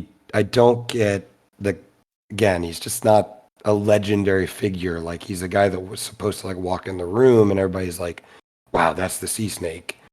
And I mean, like I said, nothing against the actor because he still like owns the room when he's in a scene. Like when he comes in on the small council, it's just like when the Black Council and like everybody stops to listen to what he has to say, but it's just not quite getting it for me. As far as season 2, I think I'm gonna say. I mean, somebody already said cheese, but I think I'm gonna say Craig and Stark, only because I like knew you'd say that. yeah, because I want to meet the guy that like basically comes in and could claim the kingdom. Like Craig and Stark comes in at the end of the war, and he's the only one with any power left. He's got the only army. He's got the ability to kind of just take the throne if he wanted to. And he's the guy that like comes in, says, "All right, I'm gonna do my one thing, and then I'm gonna leave." Like somebody that's willing. Like who's the person that can give up power like that? And also is supposedly supposed to be one of the greatest swordsmen ever. Like Aemond the Dragon Knight says that he's the finest sword he ever crossed. Like, so I'm just curious to see who that character is.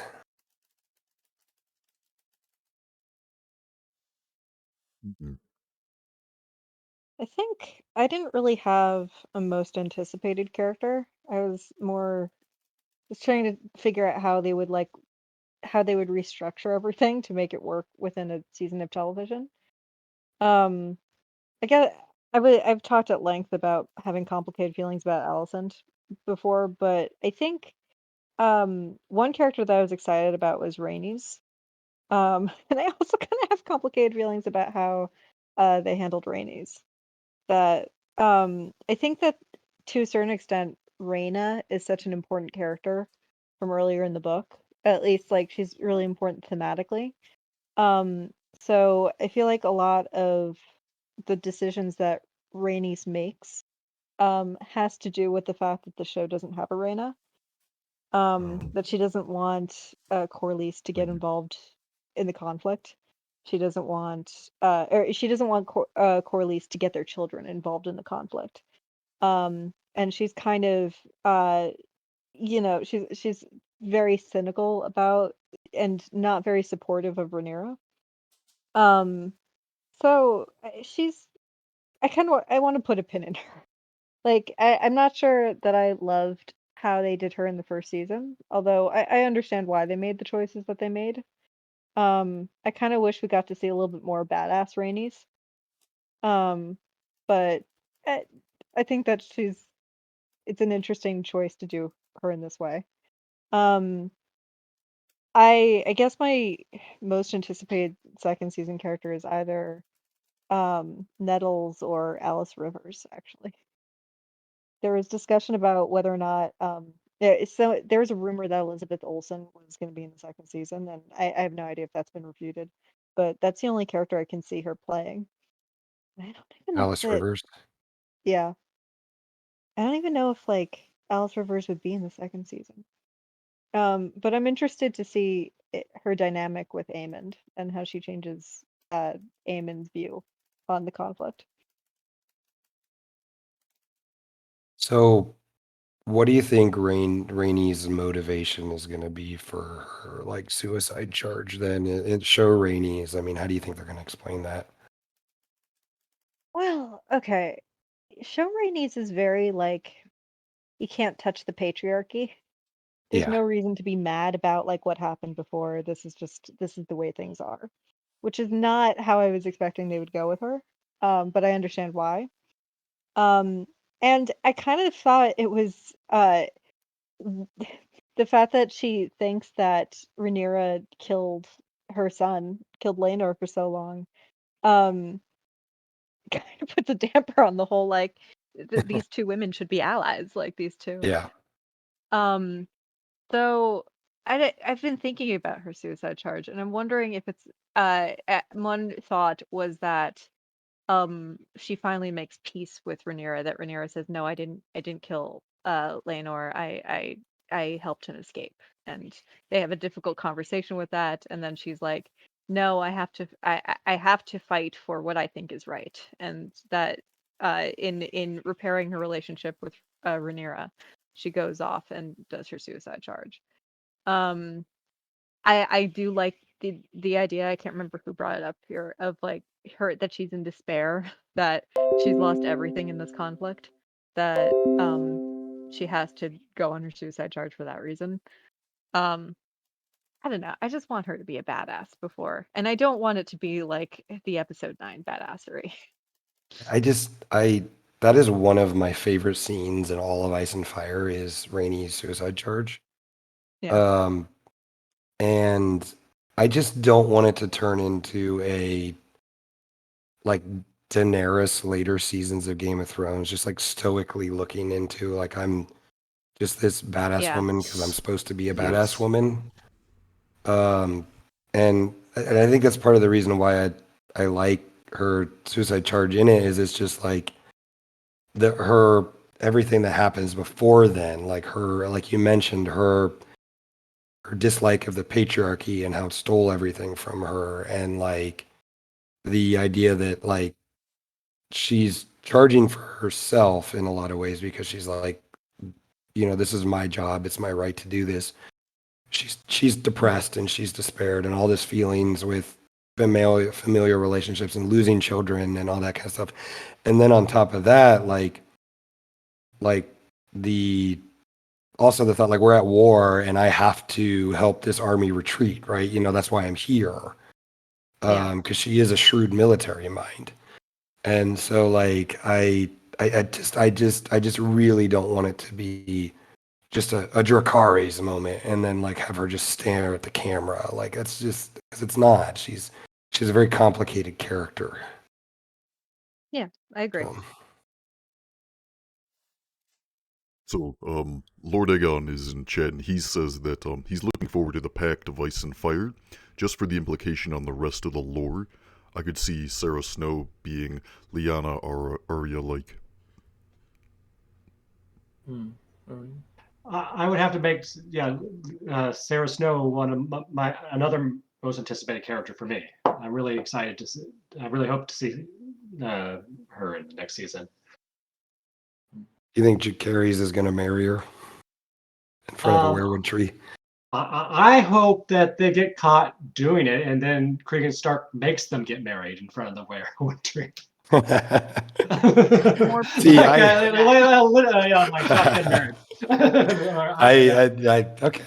I'm hoping what I want is I want Jacaerys and Cregan Stark to bro out like they're at some sort of frat or something. Like I want a predator handshake with them and have them like drinking beers together and like just kind of just really going overboard with it.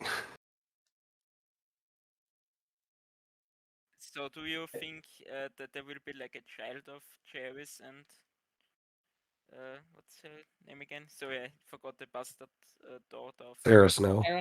Sarah Snow. Thank you. Do you think there will like exist like a bastard child of them? Oh, That you could go makes even more. Yeah, you could go even more tinfoil and have that bastard child be the ancestor to whatever Knight Duncan or whatever Lady Duncan the Tall was kissing, and then you could have Hodor as actually a secret Targaryen. I knew he was a secret Targaryen ever since they said he liked to swim in like hot baths. Yeah. That's how I knew. Everyone does. It's the North. It's cold. Silence in the back.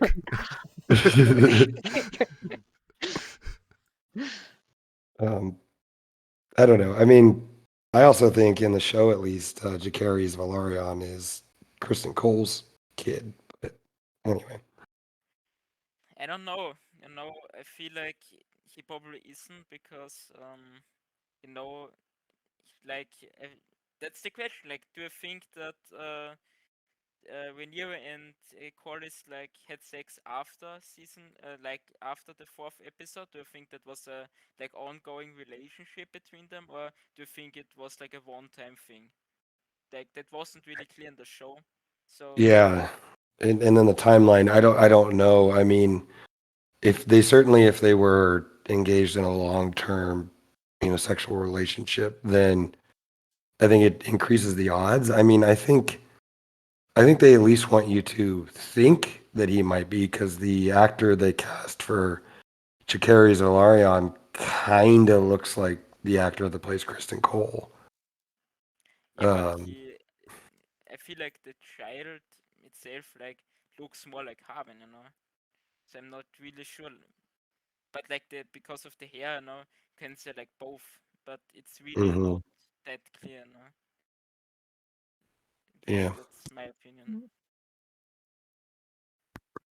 What do when you think of Sarah Snow, like what kind of person do you picture in your head? Do you picture her more like Arya, more like Sansa, or something different? Oh, she's Arya. It doesn't need to be one or the other. It can be like, well, yeah, I No. think that she'd probably be more of an Arya than a Sansa. This is If George she R. R. goes- Martin we're talking about. There It's are two Arya. female characters.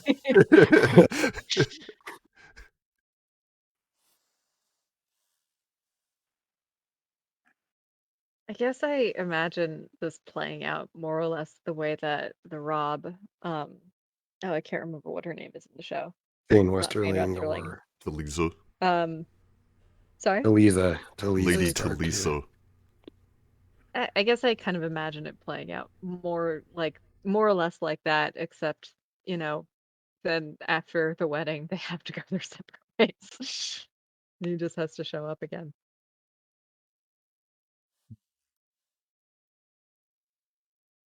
I think that they have to do Sarah Snow though in the show, if not, Yeah. for padding, if nothing else, and to bring a little bit more complexity to Sarah's.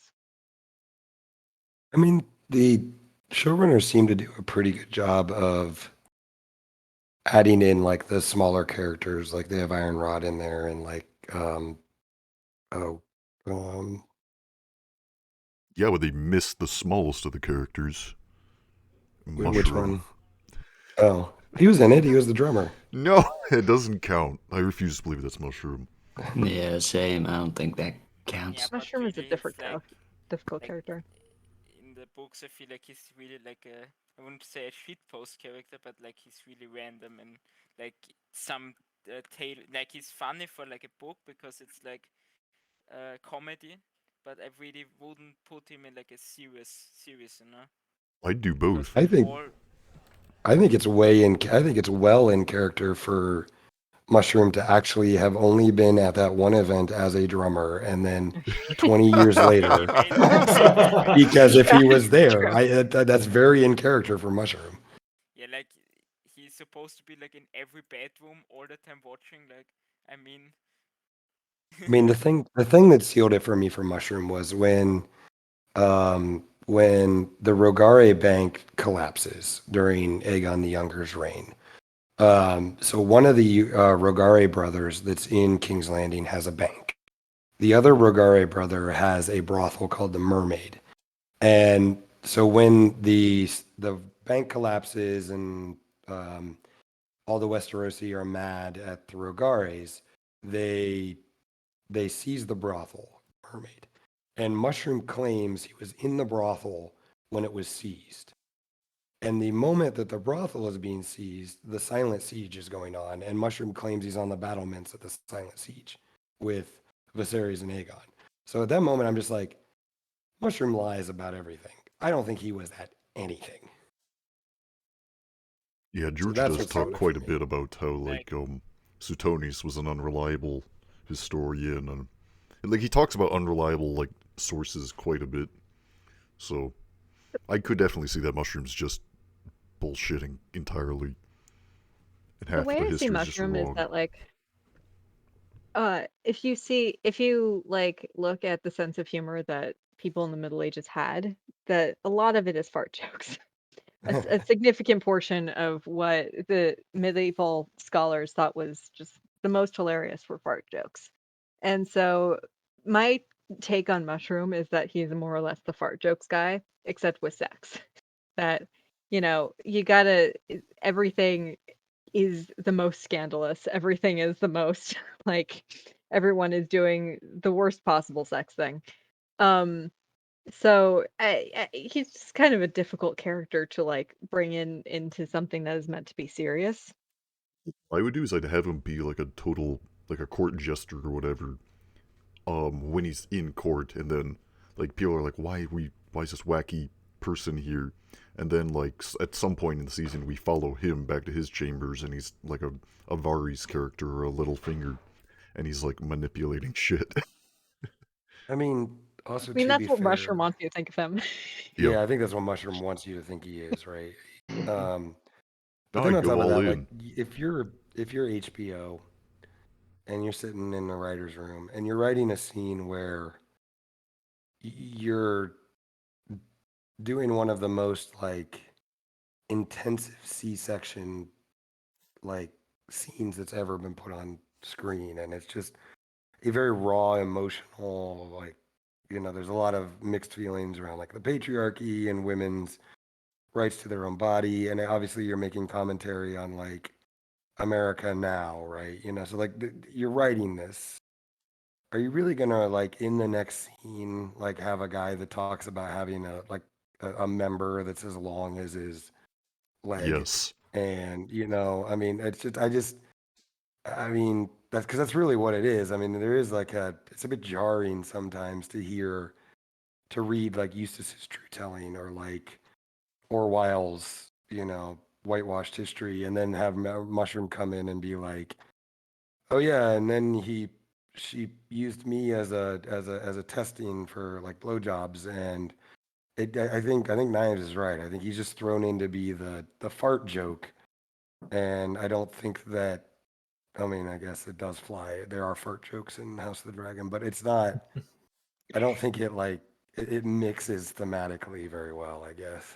I disagree. I think it needs to be there because so far in this season everything has been such high what's it And called? dry.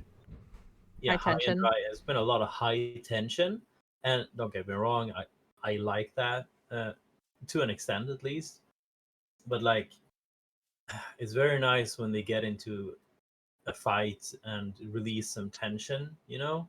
And for the average viewer, I think like watching a very dramatic, oh, people come to talk and they get pissed off, and then they talk some more, and then sometimes somebody punches someone, like where you need some release that isn't just fighting, and some comic relief would be nice. Yeah, Doesn't agreed. mean you have to have Mushroom, you know, prance around like a fucking clown, but you know, someone who's witty and cracking jokes would be nice. The problem though is that he's not going to be Tyrion. He's just going to be this guy he's not going to be like really smart but also witty and able to like crack jokes at a situation. He would just be there to like make a bunch of sex jokes. Um, and so like I definitely agree that I want some levity. I want something that is like the Tyrion and Cersei conversations in Clash of Kings and in season 2. But I don't know that I think Mushroom is the best person to do that. I think what he would have to be is somebody who makes joke and people aren't very pleased about it. But you know, that's the job of Dead a room. jester. The job of a jester is to make the ruler question himself, or you know, not act all high and mighty.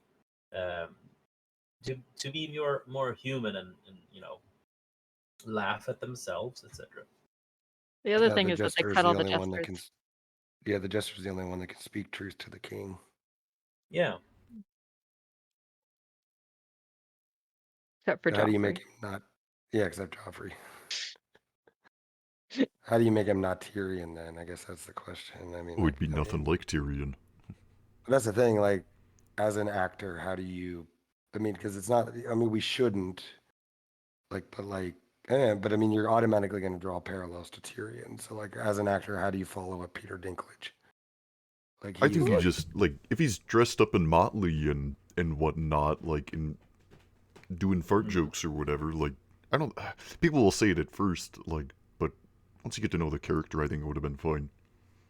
okay. I I don't mean, as you can probably tell, I'm anti-mushroom. I don't think mushroom adds much to the story. Personally. Yeah, also, I think if you, Wow. I agree with Wait. you. If you take Mushroom yes, out of the story, it doesn't change not that much. Yeah, It's exactly the same like story. it would actually be much Wait, more what was the seamless. story?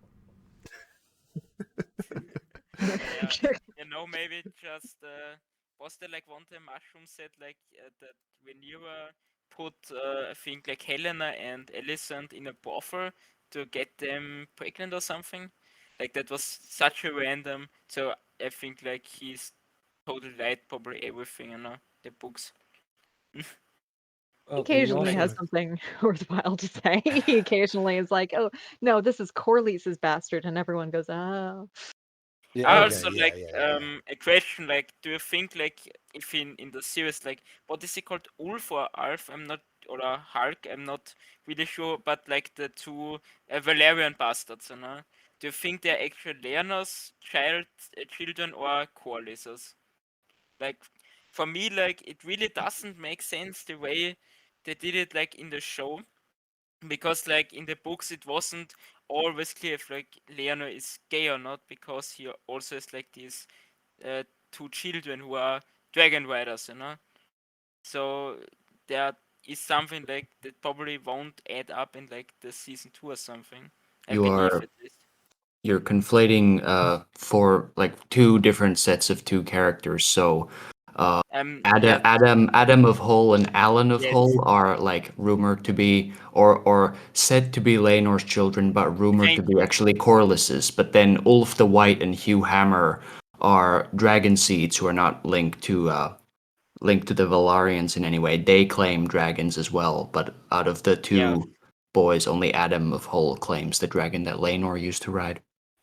Well, I yeah, think thank you. that Yes, um, Laenor, or I think that Adam and Alan of Hall are actually Laenor's, and I think because in the book I think that the Valarian children, Rhaenys kids or Rhaenyra's kids, are actually Laenor's, and yes, it also has to do with a lot with like Corlys Valarian isn't a dragon rider, and so I mean like that would mean that you would have to be.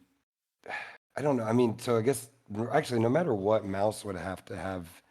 If you go by like women are the ones that pass on the dragon riding ability, that means I guess Mouse would have to be the one that they got their dragon riding from them or from her. But I mean, I again in the book, I think Laenor is actually the father, and so I think that they're actually um, his kids. So I mean, yes. for So me, that was, that's. I mean, I don't know how they're going to handle that in the show, but I yes, think that they actually was are. my I think question. this, So Laenor in the book, eh, George, it's kind of an open thing that he's gay, that they present it as a problem to if he's suitable for Rhaenyra because he's just not into women, and they go, yeah, of course, because y- you got to do your duty even if you don't want to.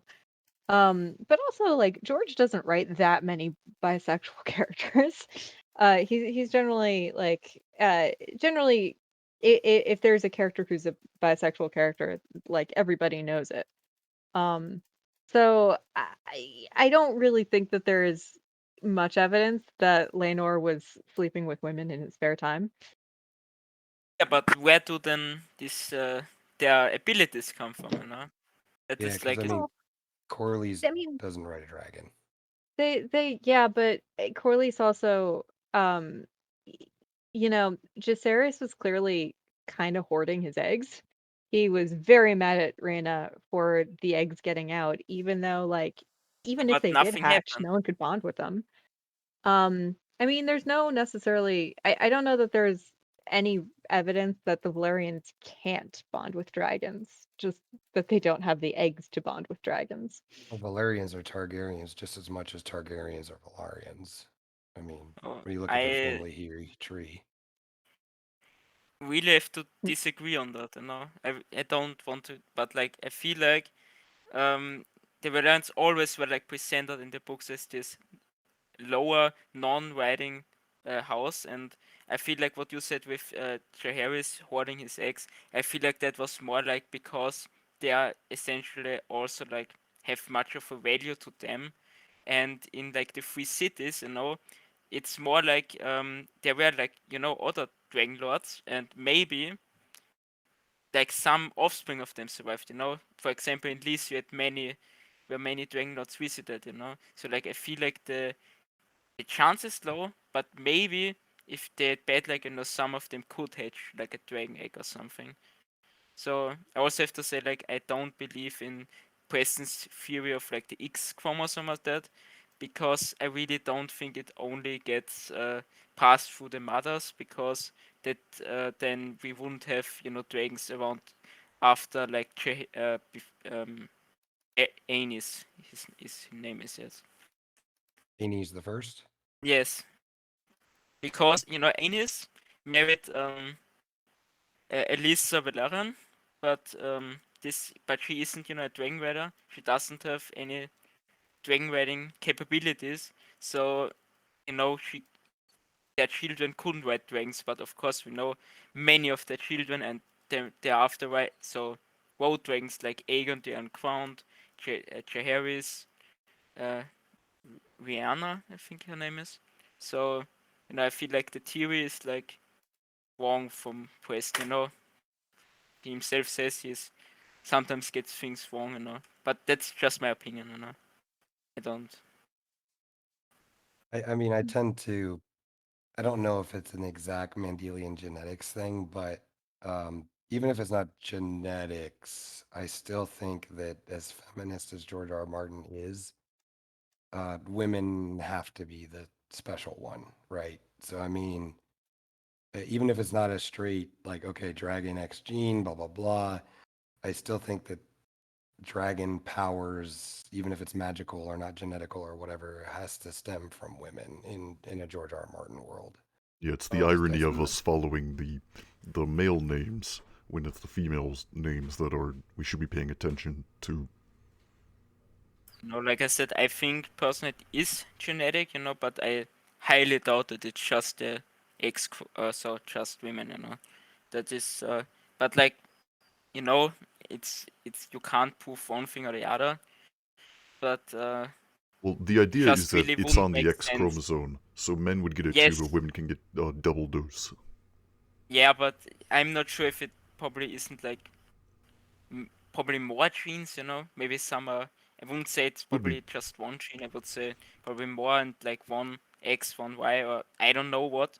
I'm not like a gene expert. I have to say, but I personally like just from a story point of view, it wouldn't really make sense this theory because, like I said, there were many times where there was only a male Targaryen living. He produced male heirs, and they could ride dragons, So how could they then ride dragons if it's only from the X chromosome, That just or like even Daenerys now, she couldn't ride any dragon in like the in A Song of Ice and Fire, Like, or even hatch a dragon, Because by the time we come to her, like there have so many times where a male Targaryen married outside of the Targaryen family.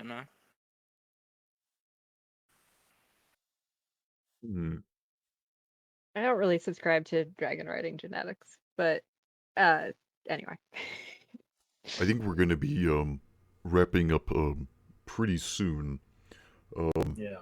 Sis recommended. Grandmaster Sis recommended. We go around do best and worst of Hot D. Yeah. I'll go first because it's I'll choose the obvious ones. Best moment is the arrival episode 8, that whole sequence with King Viserys coming and then the petition scene. That was, those kids are bastards and she is a whore. That scene was so perfect. I loved it. Least favorite was probably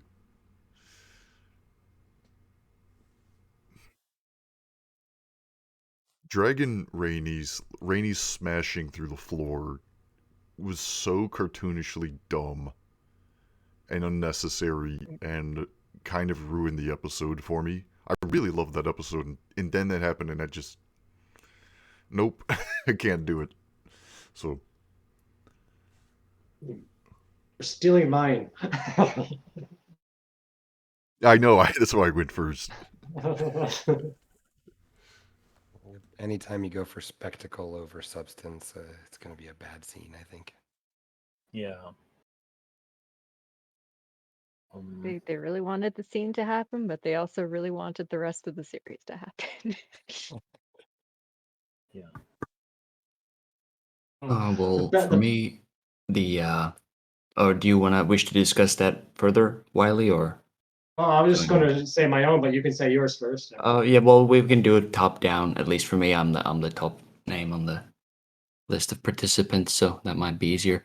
Best scene for me, Aemond claiming Vhagar. Obviously, the throne room scene with Viserys is up there, but I'm just for the sake of covering different things, I'm gonna say claiming Vhagar. That's the only scene probably where the dragons felt like characters in their own right. Like they had a personality, they had some substance to them. Whereas other than that, it was just mainly just CGI things. Look at us, cool.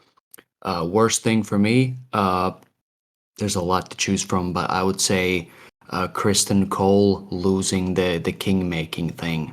I think it would have been a lot better if Kristen Cole had the speech when he murdered Beesbury, and would have been the strongest one to push for Aegon to claim the throne from Rhaenyra. I think that was a bad change that they just took that out, left it to Alicent and Otto.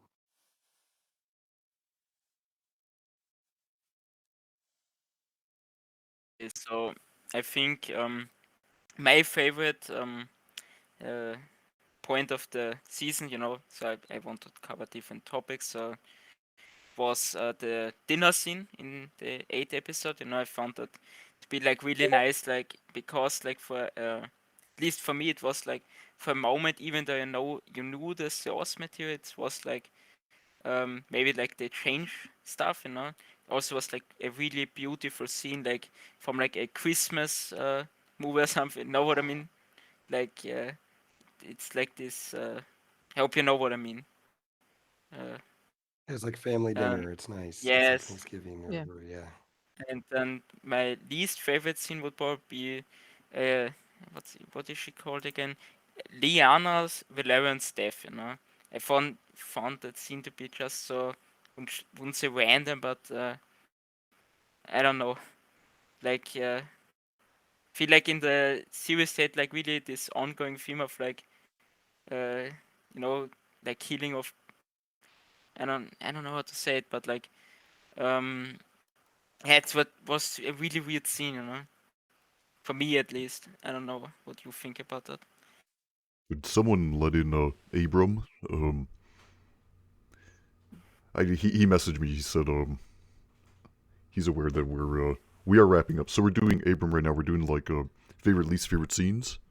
But yeah, we're probably gonna be finishing soon. Nice. Oh, I was gonna just say I liked the scene No. where the little boy gets eaten by a dragon. I thought that was very based. Just trying to get you guys to laugh. I'm sorry. And I was just like, it was very Kino, as it were. No, I No, like. boys taste good. Who doesn't like seeing child murder? Yeah, well, we get a child fighting pit. That was wacky. Oh yeah, that's true. Yeah, that's true. That's my second favorite scene. I'm sorry. I don't know why I made the joke. No, I like the Kingsguard, remove Rhaenyra's this man from this council. No, I like the scene. I guess the last scene where Rhaenyra is just like seething with anger. It's horrible because the word seething has been ruined for me, but she's just like boiling with vengeance, and it's like I don't know.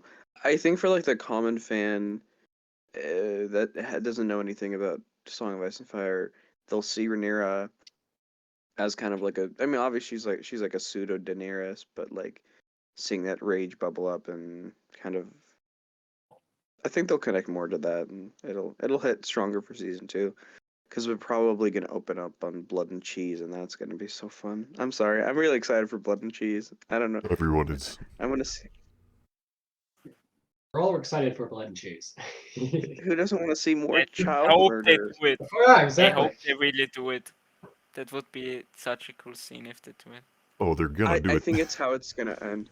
Do you think it's I going to think be it's like episode 1 or 2?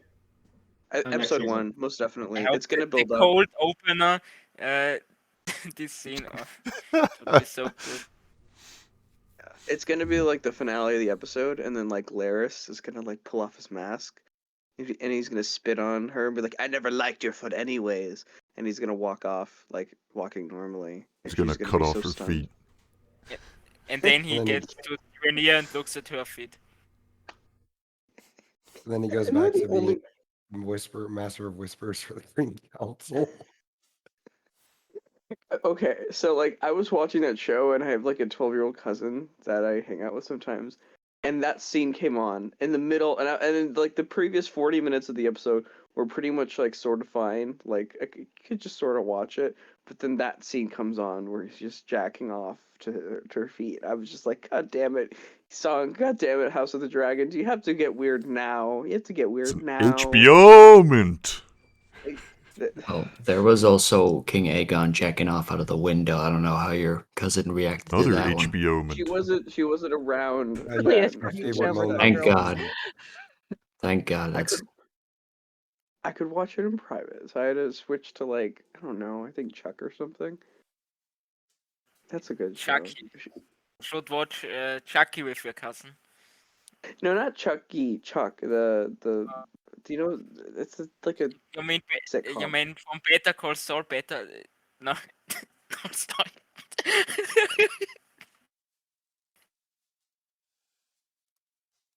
Let's I do thought a we few had more more. bests and worsts, and then I think we are gonna be Yeah. finishing up. Sorry, Abram. You're good. Alright. You're good. I'm Can sorry. I like ask like one final question before we end or not? Yeah, go for it. Feel like okay, and so in the first episode, we have like Viserys and his wife Emma, and like then she dies of childbirth. Like I don't, what is the English term for the word from the medical procedure? I don't know it. C-section. C-section? C-section. Thank you. C-section. So what do you think? Like I've heard like Preston and some other people say Viserys killed her. No, what do you think? Do you really think he killed her or not? Like for me personally, I really don't think he did that because like he didn't really have much of a choice because essentially was like she would have died anyway, and the child would also die with her, or maybe the child could live. So like that even in like real life is or in the real world are like some situations like that, I where mean, broadly speaking, I think the Maesters killed her. I don't think Viserys did. I think that yeah if you want my actual opinion, I don't think she was actually dying. But maybe and like I think the Maesters killed off so that Otto could then proceed with Yeah. Alicent. I mean, exactly. it's kind of, beside the point in some ways, that the problem is that it was her choice. Yes, I It was about to was say that. it was But like she wasn't really in a condition where she could probably think about that. That's the that's problem. not true. She was Yeah, she lucid. she She was high, but she was, she was in Really pain. delusional. she very But clearly was saying no, she didn't want him to do that. yeah, And like then we also had like the other scene what I then called like with Lyanna Valerian, which a scene what I really didn't like because it just came across like she she knew that there was an option to at least save her child because she would have died anyway, but she just chose to kill herself and her child, so I found that scene also didn't really like that. Yeah, but I think the Yes. important part about that is it was I actually personally kind of liked the um difference between those two scenes because The on one difference hand is you that have because on one hand you have Viserys who from my perspective did the wrong thing. He didn't give his wife the choice of what to do over her own body. And then you have the opposite where Daemon said, no, it's her choice and he let her choose. And so that's why I think that like insofar as a man can do the right thing in those situations, like Daemon did do the right thing there. Like he gave the choice back to Laena, whereas like Viserys took that choice from Emma. Yeah. So I mean that's what I liked about. That's how I interpreted it. I also I personally believe because that was a point that I really didn't understand in like the first episode, that I believe the Maesters purposefully killed the child off. I don't know how you Oh see yeah, that. that's right. Broadly speaking, I think the Maesters killed Emma They and the poisoned kid. the child Yeah. probably. I mean, okay, that topic goes in a whole different discussion which we can't go into. But as far as it comes to if it was wrong of him, I mean, he is the king. He's supposed to sire an heir. If she had had a boy and the boy had lived, we wouldn't have the Dance of the Dragons. So, I mean, yeah, it's horrible on a individual level, but like she, as a queen, is supposed to to bear him a son. Um, so I Like, don't I think mean, he's is wrong in the that point sense. being that so it was correct to do the forced C-section? Yeah. Well, I mean, like, again, it's her choice. It's not up to Viserys. It's not really up to the Maesters. The Maesters really, I mean, the way that they set it up throughout the episode is you've got all these people who are concerned about the baby, and Yeah. no one is concerned about Emma. Yeah. And really, at the end of the day, it's none of them have a right to say how this should go down. The Well, maesters should be acting as her doctors, not as Viserys's doctors, not as the baby's doctors. I think I'm that gonna default to that the one comes woman down in the to conversation. modern sensibilities, because like when you have a feudal society with monarchs and stuff, you need to ensure that the inheritance goes in the right way, etc. And I mean, like, sure, Rhaenyra could have he could have just had Right, Rhaenyra. but they're already forcing her to have all these children. She's already killing herself to try to give an Yeah, heir. I don't Like agree. she's gone beyond her duty in that regard, and there's a wider question of if this should be her duty. If, is it really worth it to kill her for the sake of a son when he already has this daughter? But at the end of the day, it's also not, sometimes things happen. That's not like uh Viserys, if something had happened to Emma, Viserys is always going to remarry. Viserys is always going to have another chance to get sons. It's not all 100% on Emma. The war of if Emma had said no, just let me die, or if Emma had said no, I want to see if we can Yeah, well, if it will all work out if we just keep going this way, or if she said no, I want Syrinx to to light me on fire. well, that's Uh, the issue, right? Because you have conflicting expectancies. You have the faith saying you shouldn't marry more than one person, right? And you shouldn't. the What's it Faith have called? never said you can't remarry. No, The no, no. Faith have You can't never said you remarry. can't. But I don't think people get a divorce. Am I No, wrong but about that? like, The section again, that there's annulled it, remember? there are Huh? two sides of this, which is like if Viserys wanted to put his wife aside, he could have.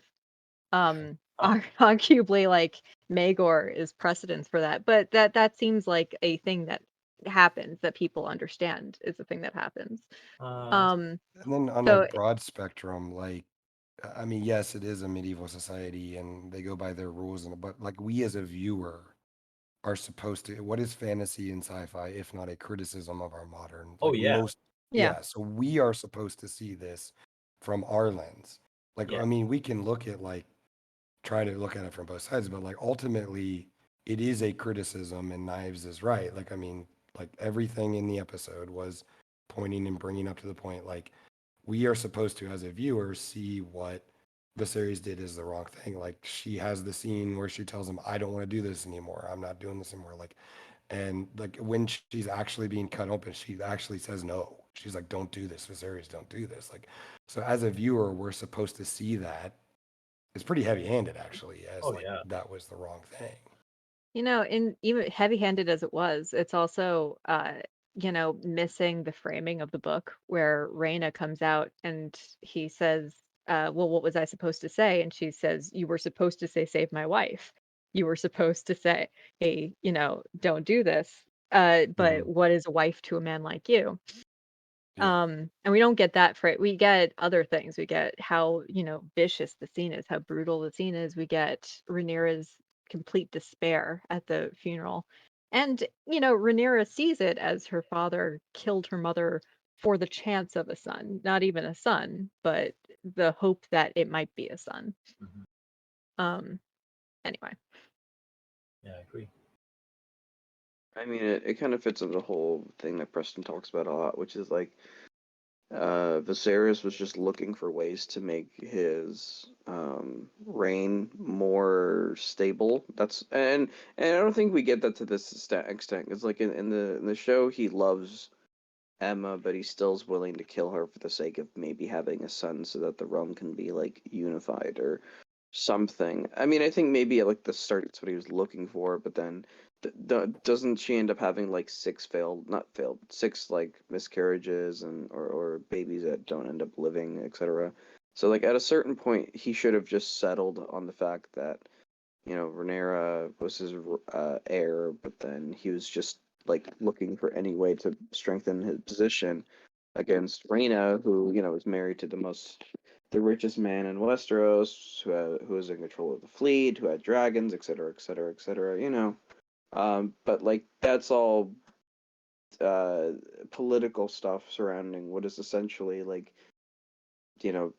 stripping a woman of her agency and forcing her to basically just be a birth giver rather than a person.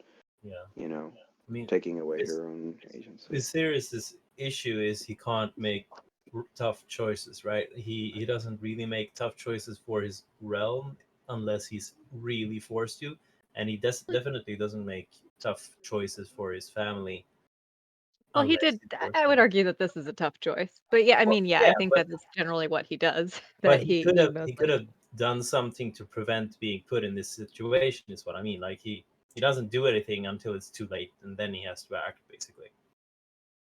Well, what do you mean he doesn't do anything until it's too late? Well, He keeps trying to get he keeps getting Emma pregnant until she says, "No, I can't really handle having any more dead children."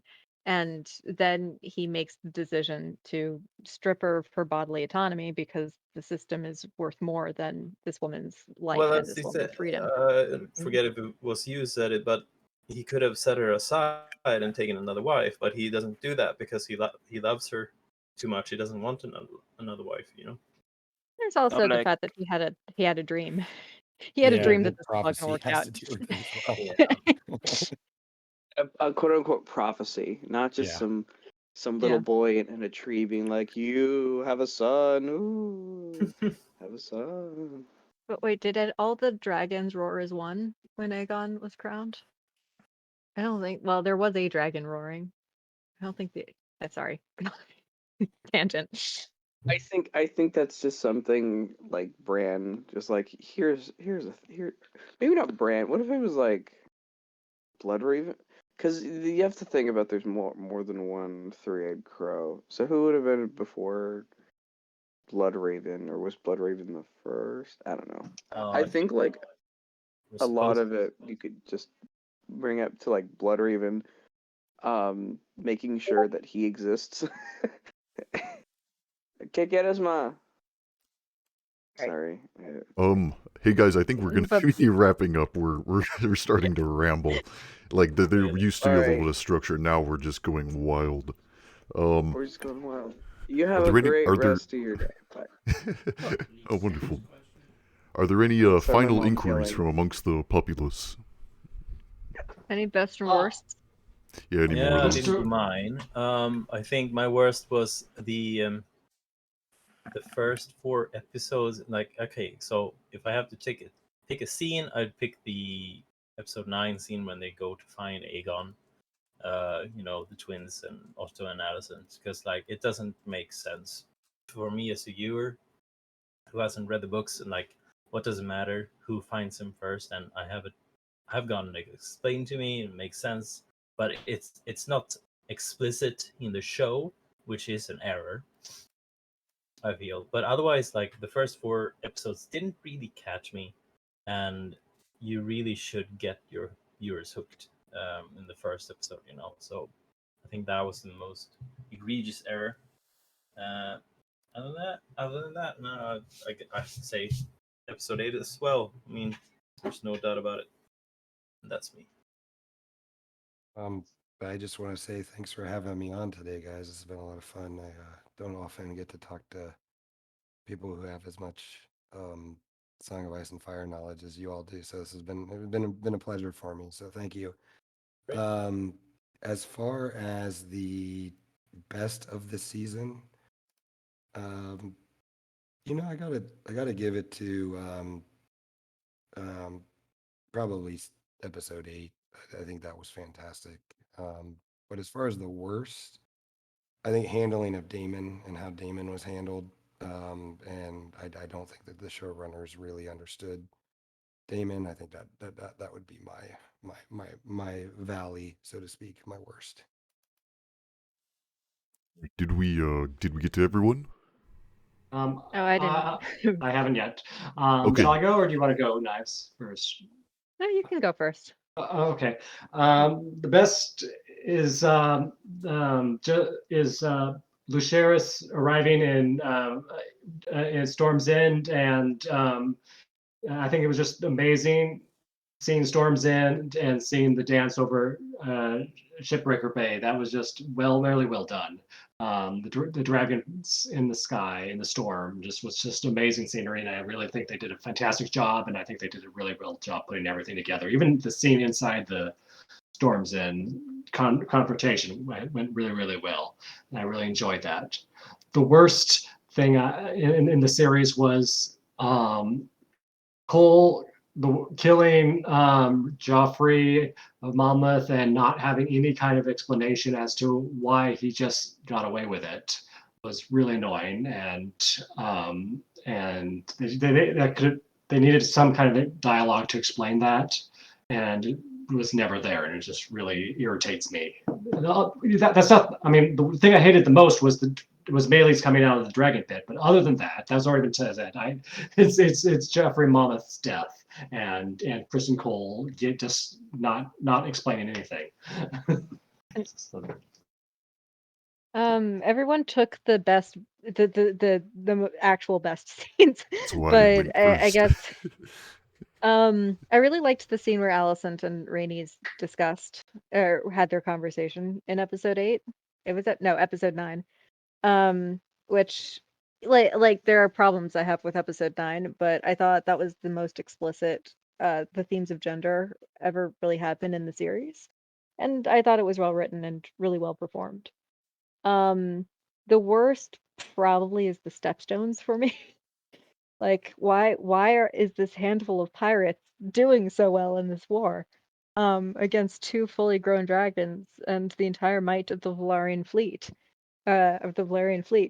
Like I just felt I was kind of disappointed because I feel like the battles are like doing something clever with the battles are part of the Game of Thrones experience, and I don't think they really delivered that. I think One more thing before we finish up. Everyone goes around. I'm thinking and rates Hot D as a season out of 10. I'd say 7, solid 7. I'd give it an 8. For me, it's 7.5. yeah, I'm gonna cheat and say 7.5. I agree. I'd give it a 9. Ooh, very nice. The I'm whole gonna agree season, with Knives and PV's. Whole season. 7.5. I think I'm gonna give it a 6 or 6 towards 7. Didn't grab me in the first half was just not enough, but the latter half was weighing up for it.